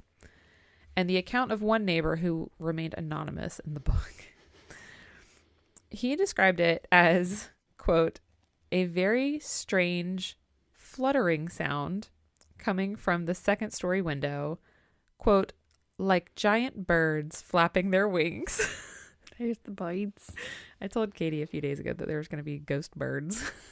You didn't say ghost birds. You just said birds would play a role. Well, yeah. So, surprise, they're ghost birds. And they're very large. How do we know they're ghost birds? Maybe it's not a cat. Maybe it's an owl. Yeah, well, owls are notoriously very quiet. But yeah, maybe like a pelican got into your house and... Owls flutter and they hoop. I thought owls had like very quiet wings. We were at Mitchell's and we saw little owl statues and goes, owl, hoo, hoo, hoo. I thought you were going to tell me you saw an owl at Mitchell's and I was going to be excited. We did. It was just a figurine. Oh my gosh. So after the giant birds are heard, then... I mean, were the grandparents home in their side of the duplex, or did they go on the camping trip too? I don't know. Because if anyone's going to hear the fluttering, I feel like it would be the people sharing a wall. Yeah, I don't know where John and Mary are at this point. Maybe they're on the camping trip, because the very next thing after the ghost birds is a terrible screaming coming from the house. Multiple people said that they heard this. The anonymous neighbor said it sounded like someone was getting murdered, and everyone knew that the Smurls weren't home. My question is, why did no one call the police? If I knew someone wasn't home and I heard murderous screams coming from their house? Even if I knew someone was home and I heard murderous screams coming from a house, call the police. Like, if it was screams that I was like, that sounds like someone's getting murdered, I would do some sort of investigating, if not just straight up calling the police. I would probably call the non-emergency line and be like, can you come do a wellness check? Yeah. Because I heard very concerning screams coming. Yeah. But, like, I know people are home, so it could just be the TV or the big baby they're playing. I don't know. Well, and, like, if you know the owners of the home aren't home, but you very clearly are hearing signs of life inside the home, one of which is almost like lack of life. Yeah, like if you life? hear what you are describing as someone getting killed, when you know no one's supposed to be there, that's when you call the police immediately. Yeah, like call the cops, because maybe someone broke into the house and is murdering someone. Like, or maybe someone broke into the house and the guard owl is attacking because the owl knows that no one's supposed to be there. Exactly, and it's failing at its job because the person's still getting murdered. Pretty sure a barn owl would, or a barred owl, because there's barn and barred owls, I believe. Anyway, I think it's the barred owls would be like, hell to the no. Get out of here. Get out. Yeah, so that happened, and no dead body was found, I guess, and the police were not called. So remember the family dog, the German Shepherd in the picture? Mm-hmm. So his name is Simon. The book, I take issue with this, described Simon as a German Shepherd who was proof, quote, that not all German Shepherds are violent. Because I guess he was like... It sounds like he's just a German Shepherd. Yeah. And I'm literally just sounds like a German Shepherd. I don't know. I hate... This is also in the 80s. So in the 80s, it was German Shepherds. In the 90s, it was Dobermans. Yeah. And now, like in the 2000s, and now it's Pit Bulls. Yeah. Society has just decided and deemed them to be violent and aggressive dogs. And it's because... bad people own them? Well, it was also because I think that was about the time that police forces were starting to use German Shepherds. Right. And then also in pop culture, there was a couple of movies that would, you know, show like a junkyard, like a guard dog. Oh, yeah. And it would be like a barking kind of angry German Shepherd. And it would like kind of just emphasize, yes, they do look scary and ferocious. But just because they're barking doesn't mean they're always immediately violent. I know. And aggressive. I hate someone generalizing. Victimizing an entire breed of dogs. While he thinks he's giving a compliment to one. Well, because victimizing an entire breed of dog because you maybe saw one on TV or maybe even met one in real life that was aggressive and violent. And we just talked about racism. Let's victimize a whole group of people. Man. Well, Simon is the family dog and he's a sweetheart. So he gives German Shepherds a good name, Yes, he gives German Shepherds Shepherds apparently a good name. they somehow had a bad name. Jeez. So one day, while Janet was home alone again with Simon, allegedly something suddenly picked up Simon and threw him into the floor. And then later, Are we sure he didn't like climb up onto the table that he knew he wasn't supposed to be on? And so as soon as she saw, he was like, "Oh, abort mission," and then fell. I don't know. All of this is described as if it is being witnessed directly. Like she is staring at him and all of a sudden he starts levitating. Because later that day, something happened, unclear, but it said that he just began to yelp and convulse like something was like just hurting him in some way. Which, get out of here with, don't hurt the dog. The dog didn't do anything to you. Leave Simon out of this. Go set something else on fire and leave the dog alone. Set some harmless fires. A few days after this, Mary next door said that she... I forgot how stupid this is. Said that she saw a puppy run through her living room, but it was a puppy without a head or a tail. The fuck? And it ran into the living room and dove underneath the love seat. And she called John over to look for it. Which I'm so sorry. If I see a headless dog running through my house, you go take a nap. Know it was I don't know. Puppy if it didn't have a head or a tail. Maybe it was small. She saw a small headless dog. John came over and pointed out that the space between the floor and the bottom of the love seat was half an inch. So he's not under. The headless puppy is not underneath the love seat. Anyways. Giant cockroach. Oh no. But because it was a cockroach, she just envisioned it larger. Maybe it was a rat. But rats have heads and tails. Maybe it was a rat who got its tail cut off in a rat fight, and his head was so small that she just saw a body run across her living room under her couch. Rats are also bigger than a half an inch. Yeah, but aren't they like mice where they can squeeze through like the tiniest spaces? I mean, yeah, they can squeeze through, but it might have just been a mouse. But also, like, if it was small enough to be a mouse or a rat, I don't know what these people are talking about. Is there a gas leak in this duplex? That explains all the fires. A lot of the hallucinations. My gosh. So Janet starts reading up on demonology. Of course, we go straight to demons. At one point, when the activity was particularly heavy, they had a family friend who happened to be a reverend priest. I don't know. His name was Father Raymond Karsiak. Priest. So he came over for dinner, and he agreed that there was an evil presence in the house, and he blessed each room before leaving. And that worked for a few days, and then it stopped working. So another priest came over, Monsignor Francis Kane. They must not have had, they must have had chicken for dinner. If you want a blessing that lasts, you got to feed them like prime rib or something. Steak.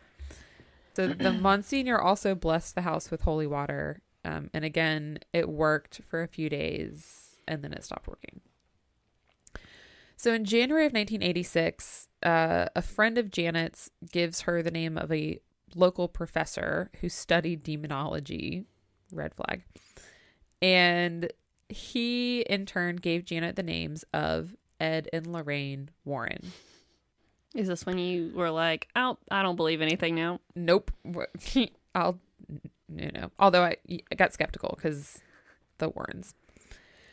So the Warrens come over, and upon initial investigation, they determine that there are actually 4 spirits in the Smurl house.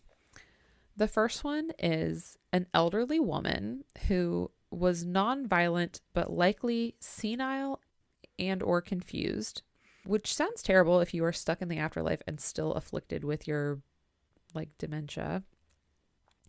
The second one was a younger woman who was violent, quote, insane, and wanting to cause harm, but don't worry, because she could be handled with prayer. Third one was a man with a mustache, who was also capable of causing harm.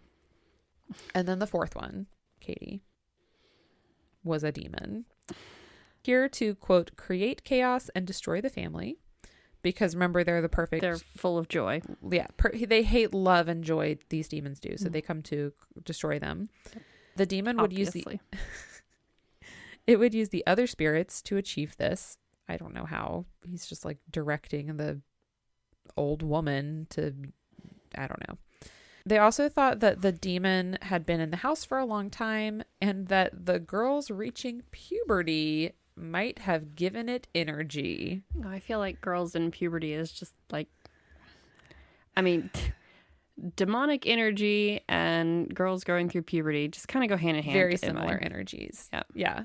But I love that we are now blaming the activity on their daughters going through the most natural thing that their bodies could possibly go through. And they're just girls be having hormones.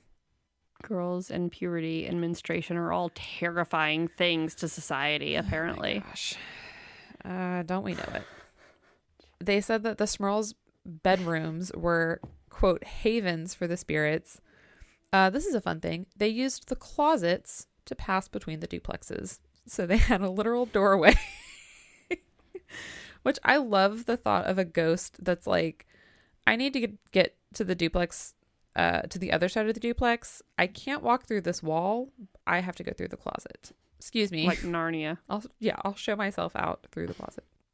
So they advised the Smurls to go to a church diocesan shop, a Catholic church store, and buy religious candles, incense, and holy water, which, again, magic. We're treating it like magic. Those are things for a magic spell. Yeah.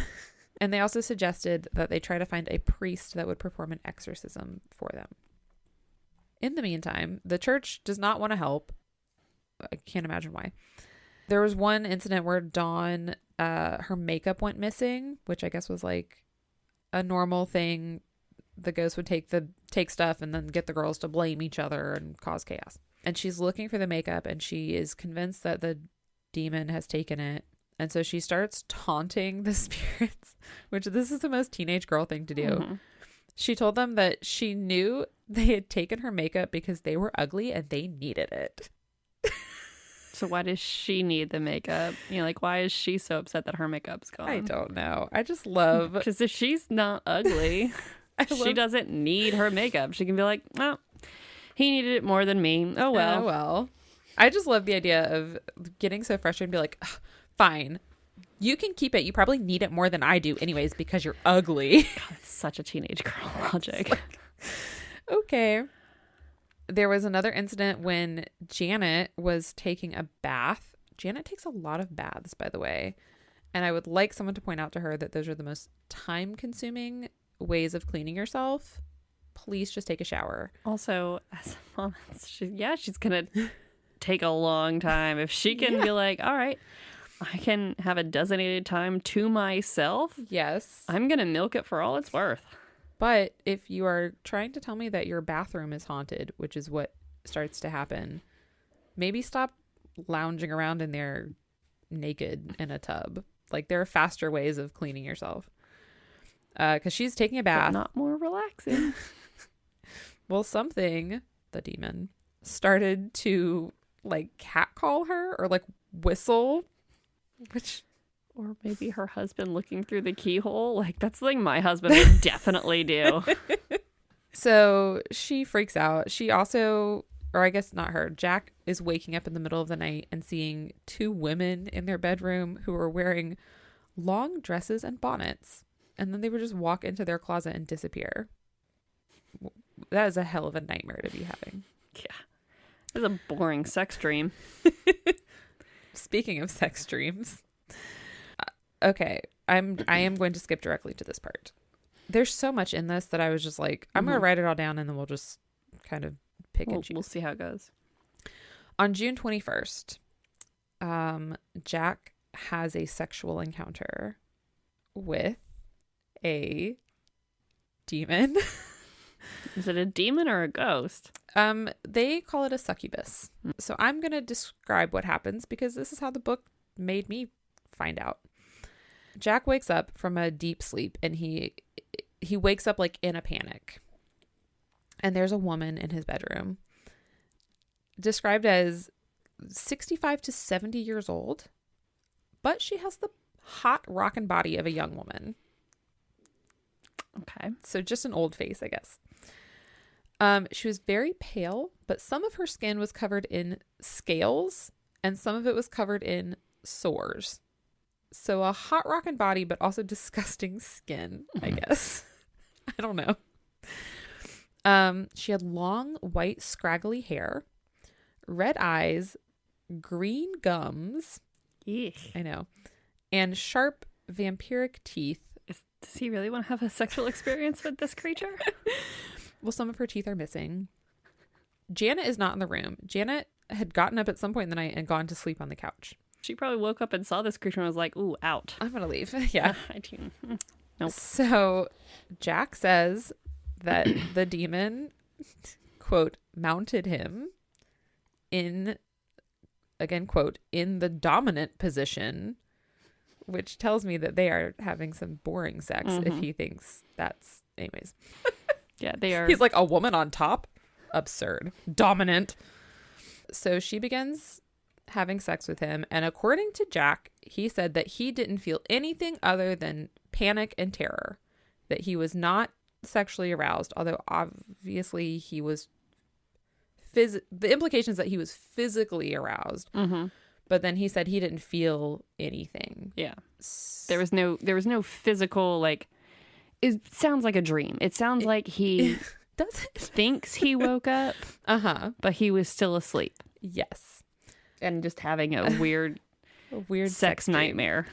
According to Jack, the demon succubus lady had several orgasms. Because he's just that good. And then she vanished. She got her rocks off and she left. She's like, okay, done. Goodbye. Next Thursday, at the same time? Okay. It reminds me of an American Horror Story, Roanoke. Doesn't he, like the husband, doesn't he succumb to a succubus? Like, but she's like a witch, and it's Lady Gaga is the actress. I don't remember that part. But, Cuba Gooding Jr.? Yeah. Okay.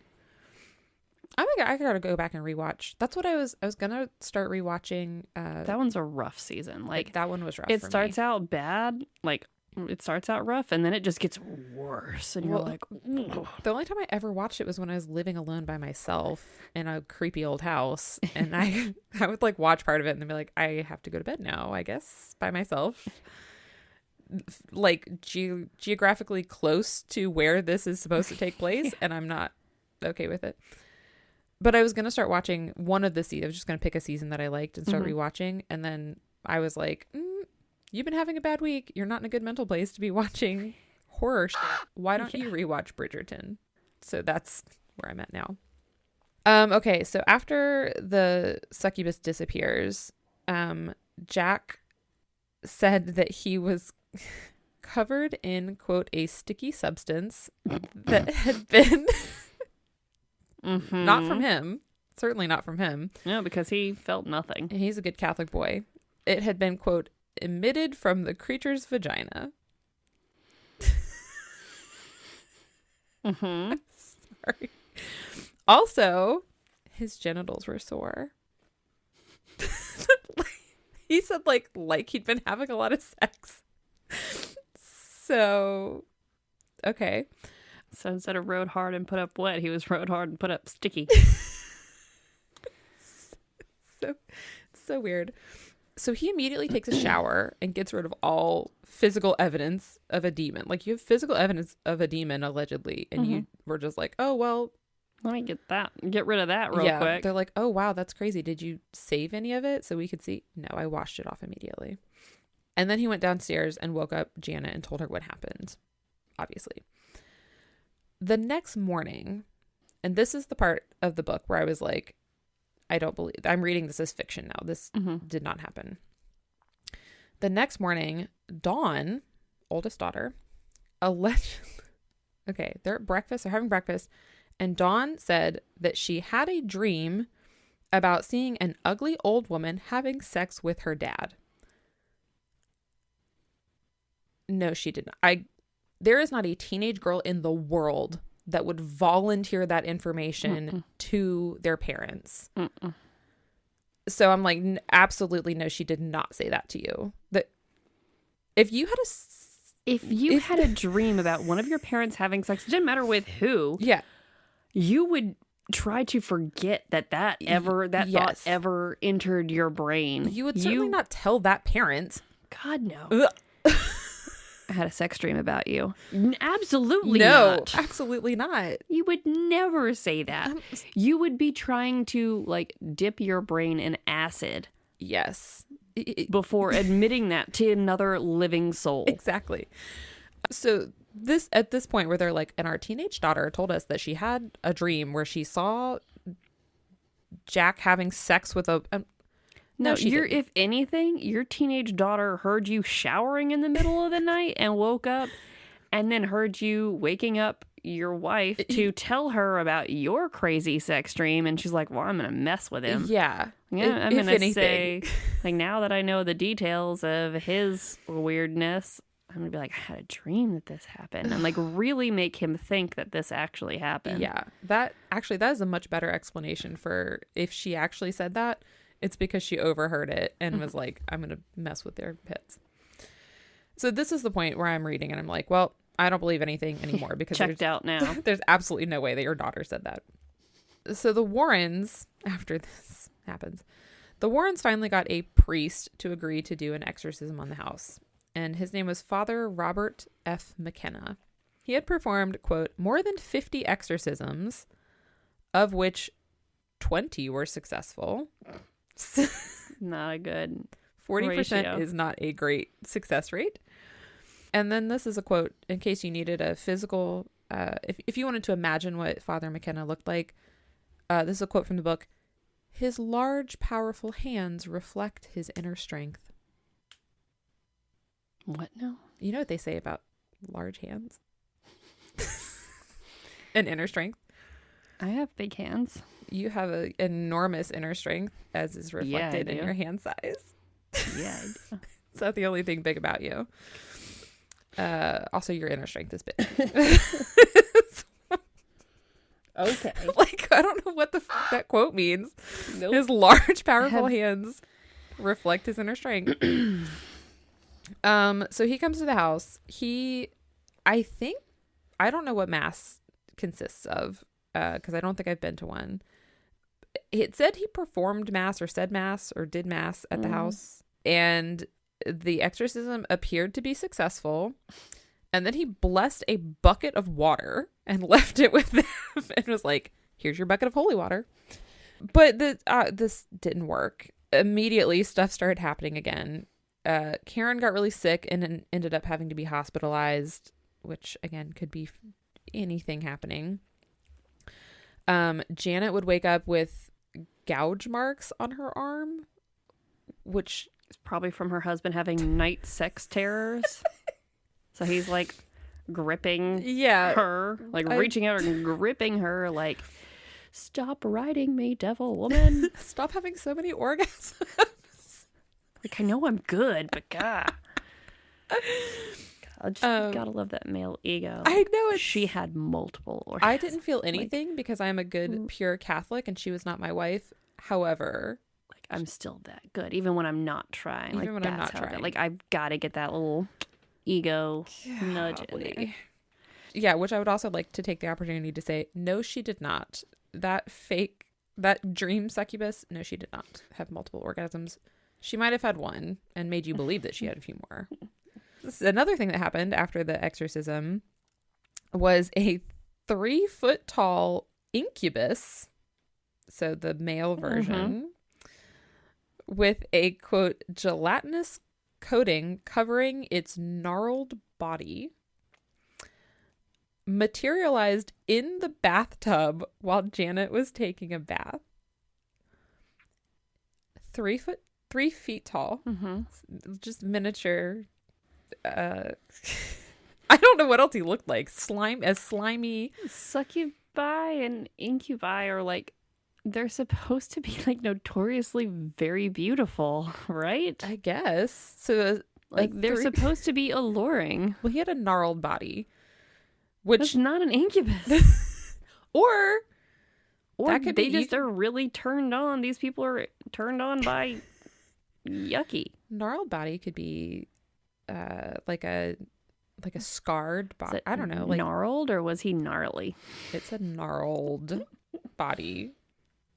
Maybe someone pointed out to me recently that my like celebrity crushes are, I mean, like, they're mostly older men now, but this person was like, oh, you like men with, he didn't say like fucked up faces, but that was his implication, was like lined.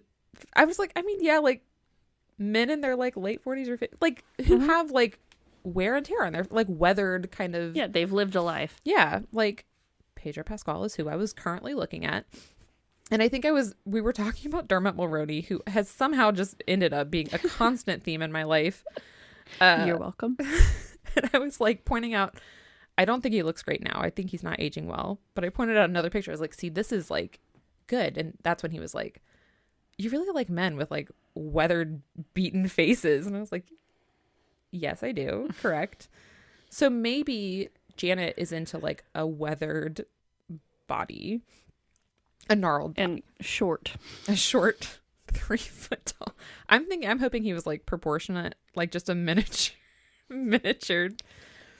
Anyways. So he's in the tub with her. He's in the tub. And I guess she screamed and Jack came running and then Incubus disappeared in the meantime. Oh, this is a fun one. So one night Shannon got thrown out of bed by the dark, smoky form. And it said to her, quote, 1 strike, 2 strikes, 3 strikes, and you're out. Okay. Such a thing. Just sounds like a bad dream. Sounds like a weird, yeah, I don't know. And apparently at this point, John came over and brought his certified relic as protection for them to have. You mean his magic talisman? Yes. And it was a cross with a thread from Jesus's robe. Which, no, it was not. This is my other problem with the Catholic Church. Because someone, quote, certified this relic and said, yes, we actually, found the historical Jesus and found his robe, and someone preserved it. And then we took it apart, cut it up into thread threads by thread, and put a thread to sell. Because capitalism was something that Jesus was a big fan of, especially within the church. Yeah, famously, he really loved capitalism within the church and wanted to merge the two, actually. Yeah, no, like he absolutely, he went into temple one day and there was, tables everywhere. He certainly didn't flip any tables. If he did, it was out of excitement. He was dancing for joy at the sight of capitalism within the temple. Yes. So, like, So if the church can make money, Jesus is happy. Yeah, absolutely. That's kind of the forgotten gospel people don't talk about enough. The gospel of the dollar bill. It's one of those infancy gospels. So Father McKenna comes back and does a second exorcism. He doesn't say mass this time, but he does bless all the rooms and blesses each member of the family, including Simon, the dog. That was one good thing that I loved about my Catholic school is on the feast day of St. Francis of Assisi. Mm-hmm. They would often have a prayer service and a blessing of the animals, and you could bring your pets. And so they would have like a prayer service outside. Aww. So that everyone could bring their pets so that they could get blessed. That's so sweet. Yeah. I love that. So the exorcism, again, works for a little bit, and then everything starts back up again. Janet had some more encounters with entities and or voices in the bathtub, which this is... Again, stop taking baths. That was the point where it's like, Janet, stop taking baths. If you think or believe that there is an evil presence in your bathtub or in your bathroom, maybe try to take the quickest shower you can. Mm-hmm. I don't know. One time she woke up in the middle of the night and went to the bathroom for a drink of water, and she saw the shadow man person with his cape. Sir Montgomery. Sorry, Sir Montgomery. And he was trying to open the towel cabinet and couldn't get it open. Might be seeing a fire again soon if he's getting frustrated with the towel cabinet. Oh my gosh. So the Smurls began talking with the Warrens about the possibility, because they're like, nothing's working. What do we do? So they start talking about the possibility of going public with their story as a, quote, last resort. Because they thought that that doing that would force the church to help them, I guess, and the official Catholic Church. And of course, the Warrens claim that this was entirely the Smurls' idea, that they did not bring it up or encourage it. It was all, of course not, the Smurls. So in July, so when it backfires, the Smurls can't be like, well, you told us to go public and now we're a laughing stock. Exactly. So in July, they go on a Philadelphia talk show called People Are Talking, hosted by Richard Bay. I don't know who he is. You said his name like you knew. I know, right? I was like, I wrote it down. You have an opinion on that, man. Well, their demon allegedly followed them to Philadelphia. Didn't follow them onto the show, which would have been hilarious. But just like bothered them in their hotel room, shook their bed, levitated Lorraine's chair at breakfast, normal demon stuff. So the Smurls told their story anonymously. So they were like hidden behind a curtain or something, screen.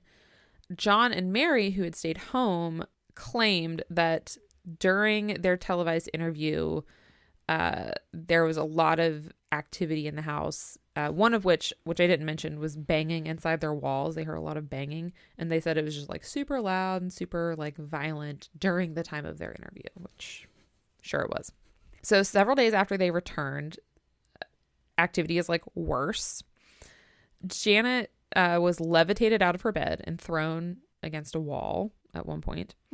And while these things are happening, a lot of times the other spouse will be in what they call a psychic sleep. A what now?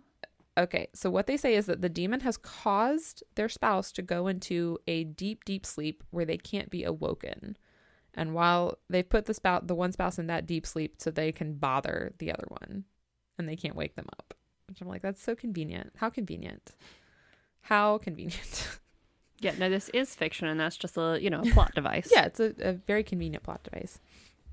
Jack woke up one night to a demonic creature at the end of their bed, described as 8 feet tall. So he's gone from 3 feet to 8 feet, which is good for him. 2 legs, wide shoulders, a furry head with a pig-like snout. Pig-like snout. Glowing red eyes and lips that looked like pieces of liver. Yuck. The writing of this book is just... Did this creature mount him as well? Is he secretly into bestiality? No, that one did not. I think it just looked and stared at him. Another night, Janet woke up to a demonic figure that she was certain wanted to sexually assault her. Which I'm like, why? Why are we making this part of it? I don't know. They specified it was during the summer, and she was wearing very little clothing to bed, and she was so conscious of how exposed she was. I'm it just okay, Bella Swan, take a break. Jeez. I don't know. They're both the worst versions of these characters. But this demonic figure looked like a man, but he had 2 animal horns coming out of his forehead, because this is the shocker, Katy. Every image you've seen of the devil is actually accurate, because that's how he showed up. Oh, she got promoted from just symbol demons to the straight up devil. To devil, yeah. He also had neon yellow-green eyes, a bushy mustache. Oh, I guess that's all. That's all for the description. And the yellow-green eyes, that's the yellow-eyed, that's just a demon. That's not the devil. Remember from season 1 and 2 of Supernatural? Wasn't his name Azazel or something like that? That sounds right. Because he keeps showing up, right? Yeah.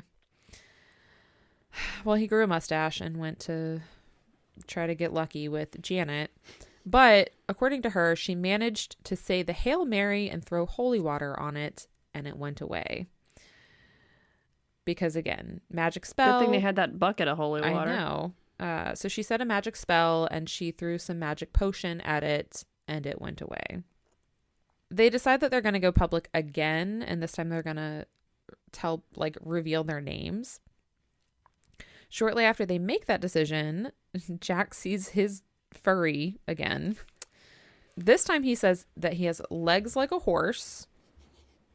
I wonder what else he has like a horse. Sorry. If you didn't make the joke, I would. Sorry, Mom and Dad. So he's now 7 feet tall. He's lost a foot. He's got a foul odor, and he, quote, slashed at the air at him. So he's describing seeing this thing, and it's going like this. Swatting. And is it hissing too? Because that would be great. Going. Old liver lips. old liver lips here. I don't know. It chases him down the hall into his bedroom and then disappears. Another succubus shows up. She's come back, but she has gotten a facelift and fixed her teeth and everything, because she's now just a beautiful woman. So Janet is in a psychic sleep. She's been put into deep psychic sleep by the demon. Once again, Jack says he didn't feel anything. The whole encounter is, of course, described in great detail, which I could do without. And again, he is covered. Was it more his natural prowess? He had to sing his own praises on that. It was just a weird, someone trying to write smut who didn't maybe know, or didn't trying to write smut, but without it being a turn on. Yeah. I'm not trying to get you excited. I'm going to describe the actions of this woman having sex with you in detail, but it's a bad thing. So don't get excited. Don't get turned on. Which, don't worry, the writing is so horrible. Again, he is covered in the gelatinous substance, which certainly did not come from his own body. Certainly was emitted from the vagina of the demon. The creature. And again, didn't save any of it, just showered right down that drain. So after this happens, they called a reporter from a local, I think, newspaper, the Wilkes-Barre Sunday Independent. And her name was Minnie Sorry, let me try again. Her name was Minnie McClellan. It's spelled in such a way that I don't know. It's spelled normal probably, but so they give her a very detailed interview and tell her everything that's going on. Yeah, look at that picture and imagine him having sex with a beautiful demon. They give her a really detailed interview about everything that's been going on, and she writes a very in-depth story on them, which gets published, and immediately they get a ton of media attention. Did his daughter have another dream about him having sex with this beautiful woman? You know, he didn't say, but he didn't like go downstairs and tell Mary about it or Janet about it. So there might not have been a way for her to overhear what was going on, what she was supposed to have dreamed. So eventually all this media attention puts them in contact with a medium named Mary Alice Rinkman. And she comes over to their house, and she also identified the same 4 spirits that Lorraine had identified, but she gives them names. She knows their names. They told her their names, not Lorraine. Because Lorraine is also supposed to be a medium. Just not as a good one, not apparently. Not as good of one. So the old woman who is confused, her name was Abigail. Is she the one who's been mounting Jack? Maybe. The man was named Patrick. Is that Liver Lips? Unclear who he is. Or is he Sir Montgomery? He's either Sir Montgomery and also the bushy moustached guy in the bed. He's into Janet. Okay. The reason being because in life, Patrick, because these are just regular ghosts at this point, he had been abusive to his wife, and eventually he had killed her because he caught her with a lover. And then he was killed by an angry mob. And Mary Alice said, Janet, you look like his wife. That's why he's angry at everyone else and trying to have sex with Janet, I guess. The third spirit wasn't named, which I thought there was a young woman somewhere in here, but maybe I'm wrong. The third spirit wasn't named, but this one was described as, quote, insane, which please get some better terminology for that. They said, quote, if it were alive today, they would be institutionalized in a mental hospital. And apparently this one controlled Patrick and urged him to continue doing violent things. Although Patrick is also apparently acting of his own volition because he's already violent. He thinks that Janet is his wife. And then the demon was, quote, a direct disciple of the devil. And that's it. So just one of the devil's people. 12. Minions. You know, close 12. Okay. So Father McKinnon comes and does a third exorcism. After this third exorcism, because the church is still refusing to do anything, afterwards, they had groups of people from their church come over and pray every day in the house. And wouldn't you know it, that worked. Did it. The third exorcism is the charm, and then prayer groups all the time. So everything stopped. And I'm like, in the book, by the way, I'm like 10 pages away from the end. I'm like, okay, cool. We're done. We got it. We're going to talk about the aftermath or whatever. No, everything starts back up at Christmas. And now I'm like 5 pages from the end of the book. And I'm like, how are you wrapping this up in 5 pages? So that's kind of where they leave it, is like everything started again. Oh no, they just can't get rid of it. Okay, so no, seriously, what's the end? Like, do they move? Do the entities follow them? Like, yes. So they eventually move out of their duplex in 1987. And they moved to Wilkes-Barre, Pennsylvania. Allegedly, the activity followed them because that was something that the Warrens had told them was like, you can move, but it'll just follow you wherever you go. I mean, it followed them to Philadelphia for the talk show. I know. It would follow them on camping trips and stuff too. It was just so many of these stories. They're just part of the family now. I know. This is just what happens. Wants to be included. So allegedly everything continued until 1989 when they had a church sanctioned exorcism. Pulled out the big guns. And then in 1998, so they moved out in 87. Someone else moved in, right? Her name was Deborah Owens. And in 1998... Did John and Mary stay? I think so. Okay. So Deborah tells reporters nothing is happening in this house. She's like, I've never had anything weird happen. Everything's fine. Everything is fine. Shortly after, like, all of the activity stops and then starts back up again, that is when they wrote this book. It's called The Haunted, not A Haunting. The Haunted. And the author is Robert Curran. It's published in 1986. It got a lot of criticism. I wonder why. Again, for being one-sided and also poorly written. Like, so many people were like, this is such a poorly written book. The author was like a newspaper reporter. And they were like, bruh, you should know how to like cite your sources and tell like a fair and balanced story. This is not it.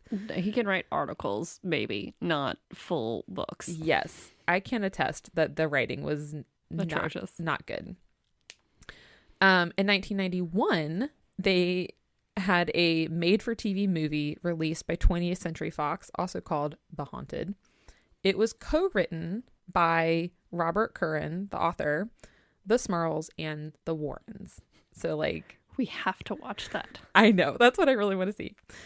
So now they're, like, making money off of it. Mm-hmm. And also, at this point now, the activity has allegedly stopped. So I'm like, how convenient for everything.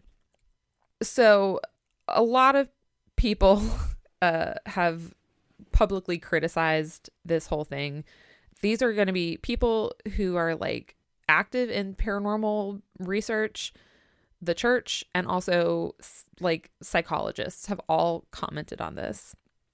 Paul Kurtz, who was a philosophy professor at the State University of New York at Buffalo, and also the chairman of the Committee for the Scientific Investigation of Claims of the Paranormal. So he has a couple things to say. He pointed out that the Warrens, by this point, were already known to like latch on to cases and like perpetuate hauntings that turned out to be hoaxes. The Amityville case had already happened at this point. Mm-hmm. And something that they said in the book was like Ed Warren talking, and he was like, I was so worried that this was going to turn out like Amityville, where the demon fully possessed the DeFeo boy. And because, to recap, the origins of the Amityville haunting allegedly was a very real thing that happened, where the like adult son of this family in the middle of the night murdered his entire family with shotguns. Mm-hmm. And that's why we did an episode like going into that. And there is so much evidence of like he was not mentally well. Like he was like hitting his like he was building up to a breaking point. Mm-hmm. Very clearly it was like some kind of psychotic break, whatever. And he kind of just claimed demonic possession for his like legal defense. Yeah. But Ed Warren is like, it was so obviously a possession that came out of nowhere. And it's like, did it come out of nowhere? And now you're like ignoring actual like mental health issues, which I have a problem with. Yeah, no, like that's not okay. That's not, yeah. This guy also points out that the Warrens had, quote, no credentials in the scientific or parapsychological communities, meaning they're just people. They're just people. No one else believes that they're like ordained to do this. Except for them. They're just people that somehow have a platform that other people for some reason listen to. Yes. And Paul Kurtz, he admitted, he's like, I don't have an explanation for everything that they claim to have happened. But there might be psychological or mental factors at play here, which I think we've talked about. In August of 1986, he had orchestrated a group of scientists to offer free psychiatric and psychological help to the Smurls. I don't know if that was just like therapy or what, but he like got a group of, I guess, doctors too, together and was like, we want to offer you psychological help in case that's what this is. And the Smurls were like, no, we don't need that. That's not what this is. We don't need that. Of course not. And it's like, okay, well, what if you tried it? Just to see. Are you sure? Well, I know there's a stigma, but you're also claiming a lot of stuff. In 1983, Jack Smurl had apparently told a reporter that he told a reporter that in 1983. Okay, I was like, that math didn't math. Like, did you mean 93? No. 83. He had surgery to, quote, remove water from his brain after having short-term memory problems that allegedly all stemmed from a case of meningitis that he had in his 20s. Okay. So he's got a little bit of brain damage. So there's a little history of, yeah. And like meningitis can cause all sorts of stuff in your brain. And like some lasting long-term issues. So another guy named George Joseph Cressage Jr., he was a mentalist who was also known as the Amazing Kreskin. He has an opinion on things. Of course. Who doesn't have an opinion? So he was like, everything that they claim can be explained by something else. To demonstrate this, he told reporters and I guess bystanders, people who'd like gathered to watch, to all think of something very violent. Like think the most violent thought you can. And while they did, a table leaned to one side and crashed to the floor on its own. And like nice air quotes there. Well, I think what he was trying to imply was like negative energy can cause things to happen, but also probably he was just like kind of performing like a little street magic trick. Yeah, he's like, all right, everyone close your eyes, envision violence, and I'm gonna stand here and definitely not knock this table over. Not pull one of these trick legs from the table. And then also like it's definitely suspicious that they profited off of this story. The very last thing that I found on the Smurls said that they still had some paranormal activity in the form of like knocking on the walls and shadows, which I'm like, cool. So you just have like... Did the ghosts and demons stay with the parents? Or like when their daughters got old enough to move away, did like one or two ghosts follow the daughters? That's a good point. Because like, I mean, the ghosts are following the family, but the family of, yeah. I assume it stayed with Janet and Jack. I mean, Patrick obviously stayed with Janet. Obviously, Patrick's going to stay with Janet. The confused woman is probably going to stay with Jack because she's enjoying jumping his bones. She's getting a lot of and orgasms getting her sticky from him. all over him. Getting her sticky all over him. The icky sticky. I don't know. I feel like the demon would have stayed at the old house and just like chilled out for a little while longer. And then there's like a confused spirit who's got mental health problems. I like to think maybe they followed one of the psychiatrists home. Like, you can help me. Like, they don't want your help, but I do. Yeah. Like, I don't know. So in 1987, Janet said that it was, quote, nothing they couldn't handle. Because they're the happiest family to ever happy. Yes. And like the overall implication of this book was like they were singled out by these demons and by Satan because they were such a strong Catholic family that loved each other so much, and Satan just wanted to tear that apart, and so he attacked them. But now very conveniently after... These are the same people that think there's a war on Christmas. There is. Have you not have you not seen the Starbucks cups? Oh my gosh. Do you remember when that was a thing? Yeah. Oh yeah, that's immediately what I was thinking of. You know, and I remember there being like a trending thing to like wear your gun to Oh my gosh. to Starbucks. Like don't conceal carry it out in the open carry your gun to Starbucks, and then when they ask your name, say Merry Christmas. So that they would have to say Merry Christmas on their red cup. Like, it's a red cup. It's a red cup. That's a Christmas color. Like, that comes from the mushroom, as we figured out.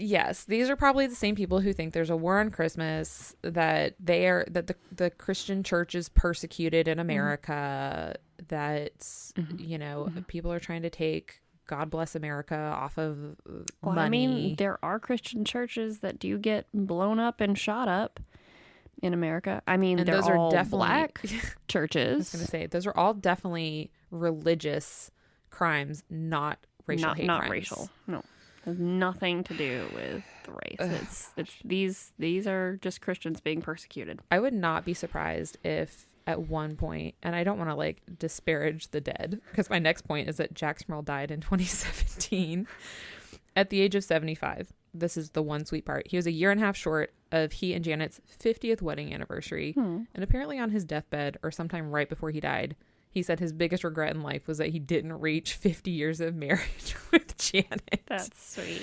Which is sweet. But I wouldn't be surprised if at some point he said something to the effect of, well, you know, white straight men are the most persecuted in America. Yeah, no, for sure. He's definitely that type. So, you know. But that's the story of the Smurl family haunting. Jeez Louise. And now everyone has to know about the sex stuff. Yeah, no, like that's going to stick with me, unfortunately. You can find the book, by the way, on archive.org, which is how I read it. So in like 5 months, when for some reason this episode gets mentioned again and I've completely forgotten about it, all you'll have to say is, you know, the weird succubus with the sticky stuff. And I'm like, oh, I know exactly what episode you're talking about. Yes. I also feel like we should talk about large, gentle hands more too. Showing the big spirit, my deep well of spirit, or whatever. Was that? Was it the? Hold on, I had it here. Large, powerful hands reflecting inner strength. Inner strength. Big inner strength. People with big hands have big inner strength. Well, I've got big hands, big inner strength, and big hunger. So I'm gonna go home and eat something. I'm also hungry. Okay, well, if you want to see the very happy family in this one photo that she showed me, you can check out our Facebook and Instagram. Search The Tales We Tell podcast. If you want to support us and get yourself some sweet, sweet swag, you should check out our Redbubble store. Got several different logos, and you can put that on anything. And if you want to support us but you don't need this stuff, you can become patrons at patreon.com. Search The Tales We Tell. You get things like early access, commercial-free listening, sometimes some fun bonus content. Not to mention, every now and then we'll send out stickers or random love notes. Yep. So, like, some stuff, but not stuff. Speaking of Patreon, I forgot to publicly shout out Tim, one of our patrons, who recently sent us a message about the teenage mushy brains. The teenage mushy brains. Which we talked about in one of our Alcatraz episodes. And he said he paused it to let his children hear that part. And his daughter was like particularly agreeing with it. And I was like, I don't even think I wrote back to him yet, but I sent it to you, Katy. Yeah. And I was like, poor girl has not heard us talk about mushy teenage girl brains. Which continue to be a problem on this show. Because although we are both well past our 20s, which we're grateful for, we have the minds of 12-year-old boys 14-year-olds. So, anyways, come back next week for the gross episode that I'm really excited about. And I think that's it. Okay. Bye-bye. Bye-bye. Mwah.